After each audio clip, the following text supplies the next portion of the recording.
সাহসে আমার হবু বরের সাথে রুম ডেটে এসেছিস তুই? হ্যাঁ, তুই না আমার বেস্ট ফ্রেন্ড? লজ্জা করে না নিজের বোনের মতো ফ্রেন্ডের হবু বরের উপর নজর দিতে? কতটা নির্লজ্জ বেহায়া হলে মানুষ এমনটা করতে পারে ভেবে পাচ্ছি না আমি। এটা আমি কি করছে? এটা ঠিক না। সোফা নিজের হুঁশে নেই, কিন্তু আমি তো আছে। আমি কোনো ধরনের ভুল করতে পারবো না। হাতে ওয়াইনের বোতল নিয়ে ঢলতে ঢলতে হাঁটছে শুভা। দেখেই বোঝা যাচ্ছে যে ও পুরো ড্রাঙ্ক। আজকে নিজের সবচেয়ে কাছের মানুষের কাছ থেকে সবচেয়ে বড় ধোঁকা পেয়েছে ও, যাকে ও নিজের বোনের চেয়েও বেশি ভালোবাসে, আর একজন যাকে ও নিজের বোনের থেকেও বেশি ভাবে। দুজন মিলে শুভাকে এমন ধোঁকা দিয়েছে যা ও স্বপ্নেও কল্পনা করেনি। আফটার সাম টাইম অফিসে বসে কাজ করছে শুভা। এমন সময় আননোন নাম্বার থেকে কল আসলো। হ্যালো, মিস শুভা বলছেন? জি। অ্যাকচুয়ালি আমরা হোটেলে রেট লাগিয়েছিলাম, তখন সবার সাথে দুজনকে অ্যারেস্ট করেছি। তারা দাবি করছে যে তারা স্বামী স্ত্রী, কিন্তু আমাদের বিশ্বাস হচ্ছে না। কারণ যদি তারা স্বামী স্ত্রী হতো তাহলে এরকম নোংরা হোটেলে কেন আসবে? ছেলেটার ফোনে আপনার নাম্বারটা প্রথমে ছিল, তাই আপনাকে অনুরোধ করছি এসে তাদের পরিচয়টা আমাদের দিতে। কথাগুলো বলেই ইন্সপেক্টর কল কেটে দিল। শরীরে ঝিম ধরে যাচ্ছে শুভার, হাত পা সমানে কাঁপছে ওর। কি শুনলো এইমাত্র ও? আভি সত্যিই কোনো মেয়ের সাথে? আর ভাবতে পারছে না শুভা। দ্রুত বেরিয়ে গেল ও পুলিশ স্টেশনের উদ্দেশ্যে। What the hell? আমাদের ভাবে বসিয়ে রাখার মানে কি? আমরা স্বামী স্ত্রী, কতবার বলবো আপনাদের? একটু ধৈর্য ধারণ করেন মিস্টার আফি। আমরা প্রমাণের জন্য একজনকে আসতে বলছি, সে এসেই আপনাদের বেল করিয়ে দিলেই আপনাদের যেতে দেওয়া হবে। আফি কিছুটা ঘাবড়ে যায় ইন্সপেক্টরের কথায়। তারপর কাপা কাপা কণ্ঠে বলে ওঠে ও, কাকে ফোন করছেন? আমাকে? শুভার কণ্ঠে আফি চমকে পিছনে তাকালো। শুভাকে পুলিশ স্টেশনে দেখে ভয়ে গলা শুকিয়ে আসছে ওর। শুভা ছলছল চোখে তাকিয়ে আছে আফির দিকে। আফির পাশেই রিশা মাথা নিচু করে বসে আছে। মিস শুভা। শুভা নিজেকে সামনে ইন্সপেক্টরের সামনে গিয়ে বলল, হ্যাঁ আমি শুভা। তা ওনারা কি সত্যি স্বামী স্ত্রী নাকি হোটেলের অন্য কোনো মতলবে উঠেছিল? শুভা চোখ ভরা ঘৃণা নিয়ে আফি আর রিশার দিকে তাকালো। ওর মাথা নিচু করে আছে। ওরা সত্যি কথা বলছে, দে আর হাজব্যান্ড অ্যান্ড ওয়াইফ। কোনো খারাপ মতলবে ওরা হোটেলে ওঠেনি। আসলে রিশা রেগে বাড়ি থেকে বের হয়ে গিয়েছিল, ফ্যামিলির কাউকে জানাতে চায়নি বলে ও হোটেলে গিয়েছে। ও হয়তো বুঝতে পারেনি যে ওই হোটেলটা সুবিধার না। আভি ওকে মানানোর জন্য গিয়েছিল, এর বেশি কিছু না। সুফার কথায় আভি আর রিশা দুজনেই হতভাগ। কোথায় সুফা ওদের শাস্তি দিবে, তা না ওদের বাঁচিয়ে দিচ্ছে মিথ্যে বলে। আপনি কি হন ওনাদের? সুফা ছলো ছলো চোখে আভির দিকে তাকিয়ে বলল, আমি ওদের ফ্রেন্ড, শুধু বন্ধু। আপনাকে এখানে সাইন করতে হবে। সুফা ইন্সপেক্টরের দেখানো কাগজে সাইন করে দিল। সব ফর্মালিটি শেষ করে ওরা বেরিয়ে আসলো পুলিশ স্টেশন থেকে। সুফা আগে আগে হাঁটছে আর আভি ওর পিছনে ছুটে আসছে। শোভা, আমার কথা শোনো শোভা, দেখো আমাকে এক্সপ্লেন করার একটা সুযোগ দাও প্লিজ। সুফা আভির কোনো কথায় কান না দিয়ে সোজা হাঁটছে আর ওর চোখ মুছছে। আভি দৌড়ে এসে সুফার হাত ধরে ওকে আটকালো। সাথে সাথে সুফা আভির গালে থাপ্পড় বসিয়ে দেয়। থাপ্পড় খেয়ে আভি যেন স্তব্ধ হয়ে গেছে। ও বিশ্বাস করতে পারছে না যে সুফা ওর গায়ে হাত তুলেছে। Don't you dare to touch me. তোমার এই নোংরা স্পর্শে আমাকে অপবিত্র করার চেষ্টা করবে না। আভিকে থাপ্পড় মারায় রিশা আভির কাছে এগিয়ে আসে। তারপর ন্যাকামো করে ওর গালে হাত বুলিয়ে দিতে দিতে বলে, এটা কি করলে শুভা? আভির গায়ে কোন সাহসে হাত তুললে তুমি? রিশার কথায় সুফার রাগ আরো বেড়ে যায়। সাথে সাথে রিশার হাত টেনে ওর গালেও চর বসিয়ে দেয় সুভা। কোন সাহসে আমার হবু বরের সাথে রুম ডেটে এসেছিস তুই? হ্যাঁ, তুই না আমার বেস্ট ফ্রেন্ড? লজ্জা করে না নিজের বোনের মতো ফ্রেন্ডের হবু বরের উপর নজর দিতে? কতটা নির্লজ্জ বেহায়া হলে মানুষ এমনটা করতে পারে ভেবে পাচ্ছি না আমি। তুমি আমার গায়ে হাত তুললে Shubha? How dare you! Risha সুফার গায়ে হাত তুলতে নিলেই আভি ওর হাত ধরে ঘুরিয়ে চর বসিয়ে দেয়। তোর সাহস তো কম না, সবার দিকে হাত বাড়াস তুই। মেরে এখানে পুঁতে রাখবো বলে দিলাম। আভি, ও তোমাকে থাপ্পড়? এটা আমাদের পার্সোনাল ইস্যু, তোর এখানে নাক গলাতে হবে না। তুই জাস্ট আমার একদিনের বেড পার্টনার, তাই নিজেকে এত বড় মনে করিস না। শুভ আমার হবুশ্রী, ওর দিকে হাত বাড়ানোর সাহস দেখাবি না এরপর থেকে। রিশা অবাক আভির কথায়। এতদিন চেষ্টা করেও কেন আভিকে সুফার থেকে ফেরাতে পারছে না বুঝতে পারছে না ও। আভি আবার সুফার দিকে এগিয়ে আসতেই সুফা হাত দিয়ে বাধা দিয়ে বলতে শুরু করে, প্লিজ আভি, আর না, তোমার আর কোনো নাটক সহ্য করতে পারবো না আমি। তুমি যেই ক্ষতটা আমাকে দিয়েছ সেটা মৃত্যুর আগ পর্যন্ত আমার সাথে থাকবে। তোমার এই মিথ্যা ভালোবাসা, এই ধোঁকা সহ্য করার ক্ষমতা আমার নেই। আমি চাইলে ফিরে যেতে পারতাম তোমাকে এখানে এই অবস্থায় ফেলে, কিন্তু যাইনি। ভেবো না যে তোমাকে ভালোবাসি বলে, একদম না। এখন থেকে আমার মনে শুধু তোমার জন্য ঘৃণা থাকবে, ভালোবাসা না। আমি এজন্য মিথ্যা বলেছি কারণ আমি চাই না যে তোমার কুকর্মের কথা আন্টি জানুক আর কষ্ট পাক। ওনার কথা ভেবে তোমাকে প্রোটেক্ট করেছি আমি কালকেই আন্টিকে জানিয়ে দিব তোমার সাথে সম্পর্ক টিকিয়ে রাখা আমার পক্ষে সম্ভব না। তোমার মতো ক্যারেক্টারলেস মানুষের সাথে বিয়ে করা থেকে গলায় দড়ি দিয়ে মরে যাওয়া শ্রেয়। সুফা আর কাউকে কিছু বলার সুযোগ না দিয়ে কান্না করতে করতে চলে যায়। আভি অনুতপ্তভাবে তাকিয়ে আছে সুফার যাওয়ার পথে। ফাইনালি আমি যা চেয়েছি তা পেতে চলেছি। এখন আবির জীবন থেকে শুভা আউট আর রিশা ইন। চারিদিকে নিস্তব্ধতার মাঝে হেঁটে চলছে সুফা। হঠাৎ হোঁচট খেয়ে পড়ে গেল ও। ওয়াও, আমি তো আজকাল পথে পথে হোঁচট খাচ্ছি। নিজেকে সামলা সুভা, ছোট থেকে একাই পথ চলেছিস, বাকিটা পথও একাই চলতে হবে। No one is here for you. Sufa নিচের হিল জুতোগুলো খুলে হাতে তুলে নিল, তারপর ওয়াইনের বোতলে শেষ চুমুক দিয়ে উঠে দাঁড়ালো। ঢলতে ঢলতে হাঁটছে আর ওয়াইনের বোতলে চুমুক দিচ্ছে সুফা। হয়তো পেইন ভোলানোর জন্য এটাই সবচেয়ে কার্যকারী ঔষধ। হঠাৎ গাড়ির হর্ন শুনতে পেল ও। চোখে গাড়ির লাইটের আলো লাগছে ওর। চোখ টেনে বোঝার চেষ্টা করছে আসলে সামনে কি আসছে। গাড়ির ড্রাইভার জোরে জোরে হর্ন দিচ্ছে, তাও সুফা মাঝ রাস্তা থেকে সরে আসছে না। সুভার চোখে সব ঝাপসা ঝাপসা লাগছে।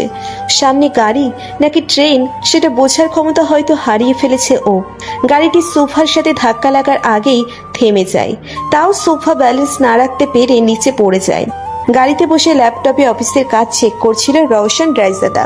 হঠাৎ এভাবে ব্রেক করায় বিরক্ত হয়ে ও অয়ন রওশনের ম্যানেজার এতক্ষণ এই ড্রাইভ করছিল, জিজ্ঞেস করে, হোয়াট দ্য হেল, এভাবে কেউ কার ব্রেক করে? এখনো ঠিকঠাক গাড়ি চালানো শিখতে পারলে না? বস, আমার দোষ না, সামনে কে যেন চলে এসেছিল তাই জোরে ব্রেক করতে হয়েছে। মানুষটি হয়তো আঘাত পেয়ে পড়ে গেছে। যাও গিয়ে দেখো মরে গেছে নাকি বেঁচে আছে। যত সব মূর্খের দল। জি বস। অয়ন দ্রুত নেমে সামনে যায়। সামনে একটি মেয়ে পড়ে আছে দেখে অবাক হয় ও। আপনি ঠিক আছেন? অয়ন গিয়ে সুভাকে সোজা করতেই চমকে যায়। এইটা তো সুভা ম্যাম। অয়ন দ্রুত উঠে রওশনের কাছে যায়, তারপর বলতে শুরু করে, বস, এই মেয়েটা ওই মেয়েটা। কি ওই মেয়েটা? রওশন কার থেকে বেরিয়ে সুভাকে দেখে অবাক হয়। সুভা? রওশন দ্রুত সুভার পাশে গেল। সুভার গা থেকে ওয়াইনের গন্ধ আসছে, আর পাশেই বোতল দেখে রওশন বুঝতে পারে যে সুভা ড্রাঙ্ক। হালকা জ্ঞান ফিরেছে সুভার। পিটপিট করে চোখ খুলে সামনে রওশনকে দেখছে, কিন্তু ভাবছে এটা আভি। ইউ চিটার, তুমি আবার আমার সামনে আসার সাহস কিভাবে করলে? সুভার ব্যবহারে রওশন অবাক হচ্ছে, কারণ ওকে সুভা চিটার বলছে। কি বলছো এগুলা? মাথা ঠিক আছে তোমার? আর তুমি এত রাতে একই অবস্থায় কেন সুভা? কি হাল করেছো নিজের? সুভাকে কোলে তুলে রওশন গাড়ির দিকে এগোয়। সুভা রওশনের বুকে কিল ঘুষি দিচ্ছে ইচ্ছে মতো। You cheated on me. You are a bloody cheater. I hate you. Just hate you. Rowshan সোফাকে ওর পাশের সিটে বসালো, তারপর অয়নকে বলল গাড়ি আভিদের বাড়ির দিকে ঘোরাতে। হঠাৎ সোফার খেয়াল থেকে আভি সরে গেল। এখন ও ভাবছে ওর পাশে অচেনা কেউ বসে আছে। ওর কাছে লোকটিকে রওশনের মতো লাগছে, মাতাল হলে যা হয়। এই, আপনি কি মিস্টার অ্যারোগেন্ট? না না, আপনি উনি হতে যাবেন কেন? আপনি তো কত ভালো। রওশন বিরক্ত হয়ে সোফার দিকে তাকালো। আচ্ছা, আপনি ওই খারুস একরু রওশন রায়জাদাকে চেনেন? রওশন আবার শকড প্লাস রেগে সোফার দিকে তাকালো। মানুষটা কতটা রুড অ্যারোগেন্ট হতে পারে তাকে না দেখলে বুঝতামই না। এক নাম্বার ডেভিল, তেমন বদের হাড্ডি, সারাদিন মুখটা বাংলার 5 বানিয়ে রাখে। বেটা বুড়ো হয়ে যাচ্ছে তাও বিয়ে করে না। ও নো, এমন খারুস একরু অ্যারোগেন্ট ছেলেকে কে বিয়ে করবে? হ্যাঁ, একটুও হাসে না। জন্মের সময় হয়তো কেউ মুখে মধু দেয়নি। সুভা চুপ করো, আমার রাগ তোলো না, কারণ আমার রাগ সম্পর্কে তোমার কোনো ধারণা নেই। আরে আপনি রাখবেন কেন? কথায় কথায় রেগে যাওয়া তো খারুস রায়জাদার কাজ। আমি আদৌ এটা বুঝি না যে উনি মানুষ নাকি এলিয়েন। রওশন নিজের রাগ কন্ট্রোল করার চেষ্টা করছে, আর এইদিকে সুফা রওশনের সার্টিফিকেট তৈরি করছে বকে। অয়ন ভয়ে ভয়ে গাড়ি চালাচ্ছে। ও জানে রওশনের রাগ সম্পর্কে, তাই ভয় হচ্ছে ওর সুফার জন্য। বেচারির কপালে কি আছে? সুভার বকবক সহ্য করতে না পেরে রওশন আচমকা সুভাকে টেনে ওর ঠোঁটে নিচের ঠোঁট বসিয়ে দেয়। সুভা আচমকা এমন হওয়ায় অপ্রস্তুত হয়ে পড়ে। সুভা সরে আসতে চাইলে রওশন ওর কোমর জড়িয়ে ওকে নিজের আরো কাছে আনে। রাগের বশে এমনটা করলেও হঠাৎ ঘোরের মাঝে হারিয়ে যাচ্ছে রওশন। সুভা রওশনের কলার খামচে ধরেছে চোখ বন্ধ করে। হঠাৎ মিররের পেছনের দৃশ্য দেখে চোখ বড় বড় হয়ে গেছে অয়নের। সাথে সাথে গাড়ি জোরে ব্রেক করলো ও। আচমকা ব্রেক হওয়ায় রওশন সুভাকে নিয়ে সামনে ঝুঁকে পড়ে। রওশন সুভাকে ছেড়ে রাগীভাবে অয়নকে বলল, গাড়ি চালানো কি ভুলে গেছে অয়ন? বস, অফিসারদের বাসার বাইরে পৌঁছে গেছি। বাড়ির দিকে একবার, সোফার দিকে একবার তাকিয়ে কিছু একটা ভেবে অয়নকে বলল, গাড়ি ঘুরে রাজহাতে ভিলায় ব্যাক করো। অয়ন তাই করল। সোফা ঢলে পড়েছে রওশনের বুকে। রওশন সোফার দিকে গভীরভাবে তাকিয়ে ওকে নিজের বুকে জড়িয়ে নেয়। ছি বস, এটা কি করছে? সুভা ম্যামকে কিস করেছে, নিজের ভাইয়ের হবু স্ত্রীকে। অফিসার জানলে ভয়ঙ্কর যুদ্ধ শুরু হবে এদের মাঝে। গাড়ি থামলো রাইজাদা ভিলার সামনে। রওশন গাড়ি থেকে নেমে সুফাকে কোলে তুলে ভেতরে প্রবেশ করে। অয়নের তো বুক ধুকপুক করছে। পুরো বাড়ি খালি, শুধু সুফা আর রওশন ভিতরে। বস, সুভা ম্যামের সাথে উল্টাপাল্টা কিছু করবেন না তো? সুভা ম্যাম তো ড্রাঙ্ক, যদি কিছু। না না, এসব কি ভাবছি আমি? আমাদের রওশন স্যার তো এরকম না। উনি আজও কোনো মেয়ের সাথে মিসবিহেভ করেনি। তার ওপর উনি তো মেয়েদের থেকে 100 হাত দূরে থাকেন। উনি এরকম কিছু করবেন না, আমার বিশ্বাস আছে। তাহলে উনি ম্যামকে নিয়ে নিজের বাড়িতে আসলেন কেন? উনি তো পারতেন ম্যামকে অফিসারদের বাড়ি দিয়ে আসতে। বাড়ি অবধি পৌঁছেও কেন ফিরে আসলেন? আর ভাবতে পারছি না। আমার এখানে মাথা ঘামিয়ে লাভ নেই। দুই ভাই বুঝুক, আমি যাই।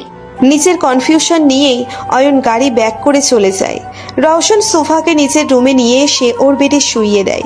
সোফা বেঘরে ঘুমোচ্ছে। রওশন অনেকটা ঝুঁকে আছে সোফার দিকে। রওশনের নিঃশ্বাস সোফার মুখে পড়ছে। এতে সোফার কপালের চুলগুলো হালকা নড়ছে। আজ প্রথমবারের মতো সোফাকে এত কাছ থেকে দেখছে রওশন। সোফার গায়ের রং চাপা, কিন্তু চেহারায় অদ্ভুত মায়া ওর। ঠিক বাম গালে একটা কালো তিল আছে সোফার, তার উপর ঠোঁটেও তিল। এই তিলটার জন্যই রওশন তখন নিজের নিয়ন্ত্রণ হারিয়ে ফেলেছিল। যখন সোফা অবিরাম কথা বলছিল, ওর দিকেই তাকিয়েছিল রওশন অপলক। তখন নিজেকে নিয়ন্ত্রণে রাখতে পারেনি ও, তাই এমন ভুল করে ফেলেছে। ঘুমের মধ্যে সোফা রওশনের কলার ধরে আছে। রওশন সোফার দিকে আরেকটু ঝুঁকে ওর গালের তিলটাই ঠোঁট ছোঁয়ালো। তারপর ঠোঁটের উপরের তিলটাই হালকা ঠোঁট ছোঁয়ালো। ঘোরের মধ্যে হারিয়ে যাচ্ছে রওশন। এমন লাগছে সোফা ওকে টানছে। রওশন সোফার আরেকটু কাছে যেতেই কোথাও থেকে একটা বাধা পড়ে ওর। এটা আমি কি করছে? এটা ঠিক না। সোফা নিজের হুঁশে নেই, কিন্তু আমি তো আছে। আমি কোনো ধরনের ভুল করতে পারবো না। রওশন সোফার থেকে সরে এসে ওর গায়ে ব্ল্যাঙ্কেট টেনে দেয়। রওশন ওর কাবার্ড থেকে নিজের নাইট স্যুটটা বের করে ওয়াশরুমে ঢুকে পড়ে। রওশন রাইজাদা ফ্যামিলি বলতে কেউ নেই। এক কথায় বলতে গেলে ফ্যামিলি থেকেও নেই। আভি রওশনের ছোট আব্বুর ছেলে। 1 বছরের ছোট আভি রওশনের থেকে। ওদের মাঝে সম্পর্ক তেমন একটা ভালো না। আভির আব্বু রওশনকে শুধু নিজের টাকার চাহিদা পূরণের মেশিন ভাবে। সবার জন্য রওশন একজন discipline, strict, rude, arrogant person. সবাইকে শাসনে রাখে রওশন। ওর অফিস থেকে ধরে বাসার কাজের লোকেরাও রওশনকে ভয় পায়। মেয়েরা রওশন বলতে পাগল, কিন্তু রওশনের মেয়েদের প্রতি কোনো আসক্তি নেই। ওর যত আসক্তি সব সোফাকে ঘিরে। ফ্রেশ হয়ে এসে রওশন গিয়ে সোফায় বসে পড়ে। ওর চোখ স্থির হয়ে আছে সোফার দিকে। কেন যেন নিজের নজর সরাতে পারছে না ও সোফার উপর থেকে। সোফাকে দেখতে দেখতে কখন রওশন ঘুমের রাজ্যে হারিয়ে যায় ও বুঝতে পারছে না। ও বুঝতে পারে না। পরদিন সকালে ভোরের আলো চোখে পড়তেই ঘুম ভেঙে গেল সোফার। আরামোরা ভেঙে উঠে বসলে ও। মাথাটা এখনো ঝিম ধরে আছে। নিজের মাথা চেপে ধরে কতক্ষণ বসে থাকলো ও। হঠাৎ চোখ খুলে তাকাতেই চমকে ওঠে সোফা। এটা কোথায় ও? বিশাল রুম, আর পুরো রুম সাদা রং দিয়ে সাজানো। দেয়াল থেকে ধরে বেডশিটটাও সাদা। এটা কোথায় আমি? আর এখানে কেন? কার বাসা এটা? সোফা লাফ দিয়ে উঠে নিজের জামা কাপড় চেক করে, না, সব ঠিক আছে। স্বস্তির নিঃশ্বাস নিল সোফা। সোফাকে বেডে বসে রাতের কথা মনে করার চেষ্টা করছে। হঠাৎ কিছু একটা শব্দে ও দরজার দিকে তাকালো। একজন ভদ্রমহিলা ট্রে ভর্তি খাবার নিয়ে রুমে আসছেন। গুড মর্নিং ম্যাডাম, আমি ন্যান্সি, এই বাড়ির কেয়ারটেকার। স্যার বলেছে আপনি উঠলে আপনাকে আগে লেবুর শরবত দিতে। নিন। স্যার? কোন স্যার? রওশন স্যার। রওশনের নাম শুনেই সোফার মাথায় যেন আকাশ ভেঙে পড়ল। রওশন? তার মানে এটা মিস্টার রওশনের বাড়ি, আর আমি এখানে সারা রাত ড্রাঙ্ক অবস্থায় ছিলাম। বাঘের গুহায় সারা রাত, তার উপর ড্রাঙ্ক অবস্থায়। ম্যাম জুস, এটা খেলে আপনার সুস্থ অনুভব হবে। সোফা নান্সির হাত থেকে গ্লাস নিয়ে ঢকঢক করে পুরো জুস খেয়ে নিল।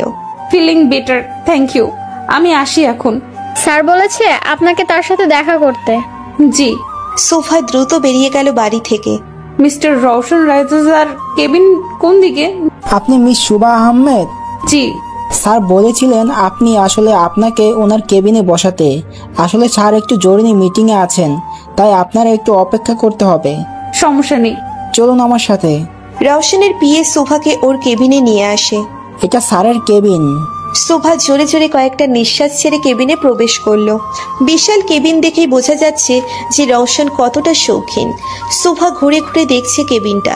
কেবিনে অ্যাডজাস্ট করা বেডরুম আছে, সাথে বারান্দাও। কেবিনে বেডরুম। সোফা টেবিলের সামনে হাঁটছে আর ফাইলগুলোকে ছুঁয়ে ছুঁয়ে দেখছে। হঠাৎ দরজা খোলার শব্দে চমকে যাওয়ায় দরজার দিকে ঘুরে দাঁড়ালো সোফা। রওশন একটা ফাইল দেখতে দেখতে কেবিনে প্রবেশ করছে। রওশনকে দেখে আরেক দফা ক্রাশ খেল সোফা। প্রথম যখন আভি ওকে রওশনের সাথে পরিচয় করিয়ে দিয়েছিল, তখন প্রথম সোফা কারো উপর ক্রাশ খায়। রওশনের ড্রেস আপ, ওর কথা বলার স্টাইল, ওর অ্যাটিটিউড, সব কিছু যেন যে কোনো মেয়েকে ঘায়েল করতে সক্ষম। কিন্তু যখন রওশনের ডাক দেখেছে ও, তখন ক্রাশ শব্দটা উল্টে মিস্টার অ্যারোগেন্ট হয়ে গেছে। আজও রওশনকে একদম আলাদা লাগছে। ব্ল্যাক শার্ট, চকলেট কালারের ব্লেজার, ব্ল্যাক প্যান্ট, হাতে চকলেট কালার বেল্টের ঘড়ি, তার উপর জিম করা বডি। রওশনের ঠোঁট একদম বিদেশিদের মতো গোলাপি। সবচেয়ে ডিফারেন্ট হলো রওশনের চুল, একদম সিল্কি, আর কপালে 4-5টা পড়েই থাকে। রওশনকে দেখতে একদম কোনো ফরেন হিরোদের মতো লাগে। মুখের সামনে তুড়ি বাজাতেই ঘোর লাগে সোফার। রওশন ওর সামনে চলে এসেছে। এতক্ষণ ঘোরের মধ্যে বুঝেইনি সোফা কখন রওশনের সামনে আসলো। লজ্জায় সোফার গাল লাল হয়ে গেছে, সাথে সাথে চোখ নামিয়ে নেয় সোফা। আর ইউ ওকে শোভা? হ্যাঁ, আমি ঠিক আছি। রওশন গিয়ে ওর ডেস্কে বসলো আর সোফাকে ইশারা করলো অপোজিটে বসতে। সোফা মাথায় নিচু করে বসে পড়ল। না টেল মি, কালকে কি হয়েছিল? আভি এমন কি করেছে যে তুমি নেশার ঘোরেও ওকে সহ্য করতে পারছিলে না? আর কেন এবার তুমি এত রাতে ড্রাঙ্ক অবস্থায় রাস্তায় ছিলে? I want to know the truth. কিন্তু মনে থাকে যেন আমি মিথ্যাকে ঘৃণা করি, তাই আমাকে সবটা সত্য বলবে। সোফা ছলো ছলো চোখে রওশনের দিকে তাকালো। সোফার এই কান্না ভরা দৃষ্টি রওশনের বুকে গিয়ে বিঁধছে। এই দৃষ্টিতে কতটা পেইন আছে সেটা হয়তো রওশন অনুভব করতে পারছে। গতকাল ঘটে যাওয়া সব কাহিনী সোফা রওশনকে বলল। রওশন বাকরুদ্ধ হয়ে শুনেছে সোফার কথা। ওর আগে থেকেই জানা ছিল আভি কখনো শুধরাবে না। কলেজ লাইফ থেকেই আভি মেয়েদের প্রতি দুর্বল। ওর কতটা অ্যাফেয়ার ছিল তা হয়তো ওর নিজেরও মনে নেই। সোফার সাথে পরিচয় হবার পর আভির মধ্যে পরিবর্তন লক্ষ্য করেছিল রওশন। ও ভেবেছিল হয়তো আভি বদলে গেছে, কিন্তু এখন সোফার কথাগুলোতেই রওশনের ধারণা ভুল প্রমাণিত হলো। কুকুরের লেজ যেমন কখনো সোজা হয় না, তেমনি আভিও হয়তো কখনো শুধরাবে না। এখন শোভাকে কি বলে সান্ত্বনা দিবে তা বুঝতে পারছে না রওশন। শত হলেও ওর ভাই আভি, আভির ভুলের বোঝা একটু হলেও ওকে বইতে হবে। অনেক ভেবে রওশন সোফাকে বলতে শুরু করলো, দেখো শোভা, আমি। সোফা রওশনকে থামিয়ে নিজে আবার বলতে শুরু করে, থাক রওশন, আপনাকে ওর সাফাইতে কিচ্ছু বলতে হবে না। ও আপনার ভাই হয়, তাই ওর ভুলটা হয়তো আপনার কাছে তত বড় কিছু নয়, কিন্তু আমার কাছে এটা ভুল না, অপরাধ। অভি ধোকা দিয়েছে আমাকে, তাই আভির সাথে আমার সম্পর্ক আমি শেষ করে দিয়েছি। হয়তো ও আপনার ভাই হয়, তাই আপনি ওর জন্য বলবেন, বাট সরি, ওর মতো ক্যারেক্টারলেস চিটার মানুষের সাথে আমি আমার জীবন জড়াতে চাই না। আমি এখানে আপনাকে শুধু এতটুকুই জানাতে এসেছিলাম। সোফা ওর আঙ্গুল থেকে এঙ্গেজমেন্ট রিং খুলে রওশনের সামনে রাখে। আন্টিকে এটা ফিরিয়ে দিয়েন, ওনার কাছ থেকে অনেক ভালোবাসা পেয়েছি। আমার মতো অনাথ মেয়েকে উনি নিজের মেয়ের মতো ভেবেছেন, এটাই আমার কাছে অনেক। কিন্তু হয়তো ওনার মতো মা আমার ভাগ্যে নেই। আমি আগে যেমন একা নিজের পথ চলেছি, বাকিটা জীবনও একা চলতে পারবো। সোফা চলে যেতে নিলেই রওশন দাঁড়িয়ে বলতে শুরু করে, তুমি ভুল ভাবছো শোভা। সোফা ঘুরে তাকালো রওশনের দিকে। আভি আমার ভাই বলে যে আমি ওর হয়ে কথা বলবো, তা সম্পূর্ণ ভুল। রওশন রায়জাদা কখনো অপরাধকে সায় দেয় না, আর না অপরাধীকে ক্ষমা করে। ও তোমার সাথে অন্যায় করেছে, আর সেটার শাস্তি হিসেবে তুমি যদি ওর সাথে সম্পর্ক শেষ করতে চাও, এতে আমার কোনো আপত্তি নেই। কিন্তু একটা কথা ভেবে নিও, দুনিয়াটা কিন্তু এত সহজ না। তোমার নিজেকে সামলাতে শিখতে হবে। Don't depend on others. Don't worry Roshan, আমি নিজেকে সামলাতে পারি। ছোটবেলা থেকেই একাই নিজের পথ চলেছি, বাকিটা পথও একা চলতে পারবো। সুভা চলে গেল। রওশন এখনো অপলক তাকিয়ে আছে সুভার যাওয়ার দিকে। সুভার ভেতরটা অবস্থা ও অনুভব করতে পারছে। যখন সুভা নিজেকে অনাথ বলেছিল, কথাটা বুকে গিয়ে লেগেছে রওশনের। অনাথ শব্দটা কতটা কষ্টের সেটা হয়তো রওশনের থেকে ভালো কেউ জানে না। রওশন উঠে জানালার সামনে গিয়ে দাঁড়ায়। থাই গ্লাসের বিপরীত ব্যস্ত শহরটা দেখছে ও। সবাই সবার মতো ব্যস্ত এই শহরে। কারো ব্যথা অনুভব করার সময় কারো নেই। এতটুকুতে ভেঙে পড়লে চলবে না সুভা, তোমাকে স্ট্রং হতে হবে। নিজেকে প্রমাণ করতে হবে দুনিয়ার সামনে। এই ব্যস্ত শহরে ভিড়ে নিজেকে টিকিয়ে রাখতে হবে। তুমি যত কমজোর হবে, আশেপাশের মানুষ তোমাকে ততই ডাবানোর চেষ্টা করবে। অনেক কষ্টে ঘুরে দাঁড়িয়েছে আমি, নিজেকে প্রতিষ্ঠিত করেছে শুধুমাত্র এই ব্যস্ত শহরের মানুষদের সাথে টিকে থাকার জন্য। তোমাকেও তাই করতে হবে। দুনিয়া ততটা সহজ না যেমনটা তুমি ভাবো। রওশনের চোখের কোণা দিয়ে পানি জমে আছে, কিন্তু রওশন সেটা গড়িয়ে পড়ার আগেই নিজের বৃদ্ধ আঙ্গুল দিয়ে মুছে ফেলে। সবার একটা অতীত থাকে, রওশনেরও আছে। সেটা খুব শীঘ্রই জানতে পারবেন। পার্কের একটা বেঞ্চে বসে আছে সুভা।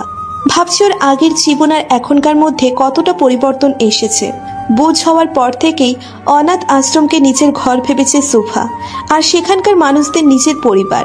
লেখাপড়ায় ভালো হওয়ার সুবাদে সুভাকে স্কলারশিপ দেওয়া হয়। নিজের যোগ্যতা প্রমাণ করে প্রতিষ্ঠিত হয়েছে সুভা। অনেক পরিশ্রমে সুভা এখন নিজের একটা চাইল্ড এনজিও গড়ে তুলেছে। সুভা একজন ফ্যাশন ডিজাইনার, তার পাশাপাশি এনজিও সামলাই ওর। 1 বছর আগে আফরির সাথে একটা সোশ্যাল পার্টিতে দেখা হয়েছিল সুভার। অনেক কম সময়ে অনেক গভীর বন্ধুত্ব হয়ে যায় সুভা আর আভির। রিশা সুভার কলেজ লাইফের ফ্রেন্ড ছিল। সব সময় সুভার পাশে থেকেছে ও। আভি সুভাকে ওর মায়ের সাথে পরিচয় করিয়ে দেয়। আভির মা সুভাকে নিজের মেয়ের মতো ভালোবাসা দিয়েছে। এই ভালোবাসার প্রতি দুর্বল হয়ে পড়ে সুভা, কারণ মায়ের ভালোবাসা কেমন সেটা ও কখনো বোঝেনি। আশার মাঝে নিজের মাকে খোঁজার চেষ্টা করেছে সুভা। এর মধ্যে আভি সুভাকে প্রপোজ করে। সুভাও রাজি হয়ে যায়। একমাত্র কারণ ছিল আশা। ও আভির প্রতি নিজের ভালো লাগাকে ভালোবাসার নাম দিয়ে দেয়। আভি আর আশার প্রতি অনেক দুর্বল হয়ে পড়ে সুভা, কারণ পরিবারের অর্থ কি সেটা এদের কাছ থেকেই জেনেছে ও। কিন্তু হঠাৎ করেই সব স্বপ্ন ভেঙে তছনছ হয়ে গেল ওর। যাদের এত বিশ্বাস করেছে, শেষে ওরাই ওকে সবচেয়ে বড় ধোঁকা দিল। নিজেদের প্রতি তাচ্ছিল্যের হাসি আসছে সুভার। কত সহজেও মানুষকে বিশ্বাস করে নেয়, আর সে মানুষ ওকে ধোঁকা দিয়ে বুঝিয়ে দেয় সুভা কতটা বোকা। আর না, আর কারোর প্রতি দুর্বল হব না আমি, আর না কাউকে বিশ্বাস করব। বিশ্বাসের মর্যাদা দিতে জানে না কেউ। আমাদের চারপাশে শুধু ধোঁকা বিরাজমান। সুভা নিজের চোখের পানি মুছে নিজেকে নর্মাল করে নেয়। তারপর বলে, আমার জীবন থেকে আভি রিশা নামের অধ্যায় শেষ হয়ে গেছে।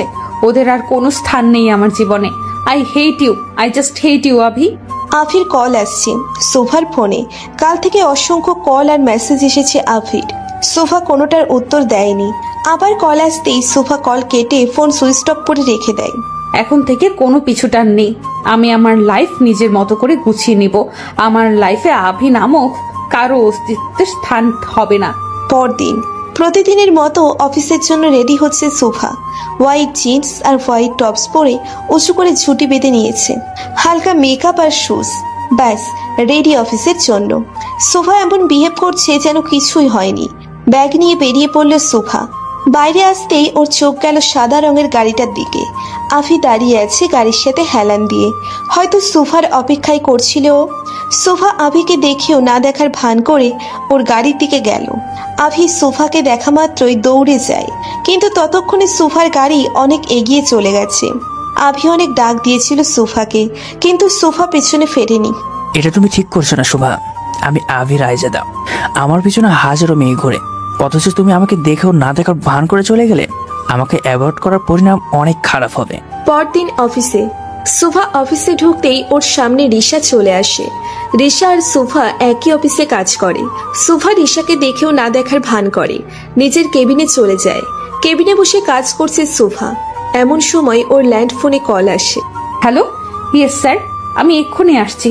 সোফার বস কল করেছিল, ওকে কেবিনে ডেকে পাঠিয়েছেন উনি। May I come in sir? হ্যাঁ, ভিতরে আসুন। স্যার ডেকেছেন? জি মিস সুভা, আসলে কালকে একটা প্রদর্শনীও থ্রো করা হয়েছে ফ্যাশন ডিজাইনারদের জন্য। আপনাদের নিজস্ব ডিজাইন করা জুয়েলারি আর ড্রেস প্রদর্শন করার সুযোগ দেওয়া হবে সেখানে। এটা আপনাদের জন্য গোল্ডেন চান্স নিজেদের ক্যারিয়ার গড়ার। আমাদের অফিস থেকে দুজন সিলেক্ট করা হয়, তার মধ্যে আপনি একজন। Really sir? কিন্তু আরেকজনকে? রিশা। রিশার নাম শুনেই সুভার মুখ ফ্যাকাশে হয়ে যায়। আশা করব আপনারা ভালো পারফরমেন্স দিতে পারবেন। I will try my best. Subha বেরিয়ে এলো বসের কেবিন থেকে। পার্টিসিপেট করবে, তার মানে কালকে রিশার মুখোমুখি হতে হবে ওকে। এটা আমার ক্যারিয়ারের জন্য অনেক গুরুত্বপূর্ণ, আমাকে যেভাবেই হোক জিততে হবেই। মনোযোগ সহকারে কাজ করছে সুভা প্রদর্শনী ফাংশনের জন্য। কাজ করতে করতে কখন অফিস টাইম শেষ হয়ে যায় বুঝতে পারে না সুভা। হঠাৎ ঘড়ির দিকে চোখ যেতেই দেখে 8টা বেজে গেছে। সবাই হয়তো চলে গেছে এতক্ষণে। সুভা সব গুছিয়ে রেডি করে বেরিয়ে পড়লো অফিস থেকে। বাইরে আসতেই আভিকে গাড়ির সামনে দেখতে পেল সুভা। হয়তো ওর জন্যই অপেক্ষা করছিল এতক্ষণ। সোফা আভিকে অ্যাভয়েড করে চলে যেতে নিলেই আভি এসে সোফার হাত ধরে আটকায়। সমস্যা কি তোমার? হ্যাঁ, কালকে থেকে এত ফোন এত মেসেজ দিচ্ছি, কোনোটা রিপ্লাই করনি, আর আজ সকালে আমাকে এমনভাবে ইগনোর করলে যেন আমি তোমার চোখেই পড়িনি। আভি সোফার হাত খুব জোরে ধরেছে, এতে সোফা ব্যথায় হাত ছোটাছুটি করছে। ওর চোখে পানি চলে এসেছে ব্যথায়। আমার হাত ছাড়ো আভি, লাগছে আমার। আভি সোফার হাত আরো শক্ত করে ধরে, ওকে নিজের কাছে টেনে এনে বলে, লাগো, আমারই গতি লেগেছিল যখন তুমি আমাকে অ্যাভয়েড করেছিলে। আমি তোমার সাথে কোনো সম্পর্ক রাখতে চাই না, ঘৃণা করে তোমাকে, বুঝলে? I hate you. Don't you dear Shobha, সম্পর্ক ভাঙার নাম মুখেও আনবে না। তোমায় বিয়ে করতেই হবে, তাও আমাকে। তোমার পাবার জন্য অনেক কাঠখড় পুড়িয়েছি আমি। মাঝরাস্তায় তুমি আমাকে রেখে যেতে পারবে না। শোভা এবার এক ঝটকায় নিজের হাত ছাড়িয়ে দূরে সরে বলতে শুরু করে, তোমার মতো ক্যারেক্টারলেস চিটার মানুষের সাথে আমি কখনো নিজের জীবন জড়াবো না আভি। স্বপ্ন দেখা বাদ দাও। তোমার এই রূপ যদি আগে আমার সামনে আসতো তাহলে কাহিনী এত দূর এগোতো না। আরো আগে তোমার থেকে আলাদা হয়ে যেতাম আমি। সোফার কথায় আভির রাগ উঠে যায়। আরো সোফার সামনে গিয়ে পেছনে দিয়ে ওর চুলের মুঠো ধরে বলতে শুরু করে, ভুলেও আমার থেকে দূরে যাওয়ার চেষ্টা করবে না শোভা, না হলে আমার ভয়ঙ্কর রূপ দেখতে বাধ্য হবে। তোমার উপর শুধু আমার অধিকার আছে, অনলি মাই। আমি যেমনই হই তোমাকে আমার হয়েই থাকতে হবে। সোফা আভিকে ধাক্কা দিয়ে ওর গালে চড় বসিয়ে দেয়, তারপর চিল্লিয়ে বলে, কখনো না। তোমার মতো মানুষের সাথে জীবন জড়ানোর থেকে ভালো আমি মরে গেলে খুশি হব। তোমার চেহারাও আমার কাছে ঘৃণিত। সোফা কান্না করতে করতে আভির সামনে থেকে দৌড়ে চলে গেল। আভির রাগ মাথায় চড়ে বসেছে সোফার থাপ্পড়ে। আভি নিজের রাগ কন্ট্রোল করতে না পেরে গাড়ির গ্লাসে জোরে খুশি মারে। গাড়ির গ্লাস তেমন কিছু না হলেও ওর হাত আঙ্গুলের সাইড দিয়ে ফেটে যায় আর রক্ত বের হতে শুরু করে। আভির উপর রাগ দেখিয়ে গাড়ি না নিয়েই সোফা বেরিয়ে আসে। মাঝ রাস্তা দিয়ে কান্না করতে করতে হাঁটছে সোফা। আভির কথাগুলো অনেক কষ্ট দিয়েছে ওকে। হঠাৎ সোফার সামনে একটা গাড়ি আসতেই কেউ সোফার হাত টেনে সরিয়ে দেয়। সোফার সামনে তাকিয়ে দেখে রওশন দাঁড়িয়ে আছে। Are you mad? এইভাবে মাঝ রাস্তা দিয়ে কেউ হাঁটে শোভা? আমি সময় মতো না আসলে কি হতো, কোনো আইডিয়া আছে তোমার? সোফা রওশনকে দেখে নিজের কান্নার বেগ থামাতে পারে না, ফুপিয়ে কেঁদে ওঠে ও। রওশন সোফার কান্নার কারণ বুঝতে পারছে না। হঠাৎ রওশনের চোখ যায় সোফার হাতে। ল্যাম্পপোস্টের লাইটের আলোতে 4 আঙ্গুলের ছাপ স্পষ্ট বোঝা যাচ্ছে। রওশনের আর বুঝতে বাকি রইল না কি হয়েছে সোফার। রওশন সোফার গালে আলতো করে হাত রেখে ওকে শান্ত করার চেষ্টা করতে করতে বলে, শোভা দেখো, প্লিজ স্টপ ক্রাইং, সব ঠিক আছে, দেখো। সোফা আচমকা কান্নার বেগ বাড়িয়ে রওশনকে জড়িয়ে ধরল। রওশনের বুকে মাথা রেখে ফুপিয়ে ফুপিয়ে কাঁদছে সোফা।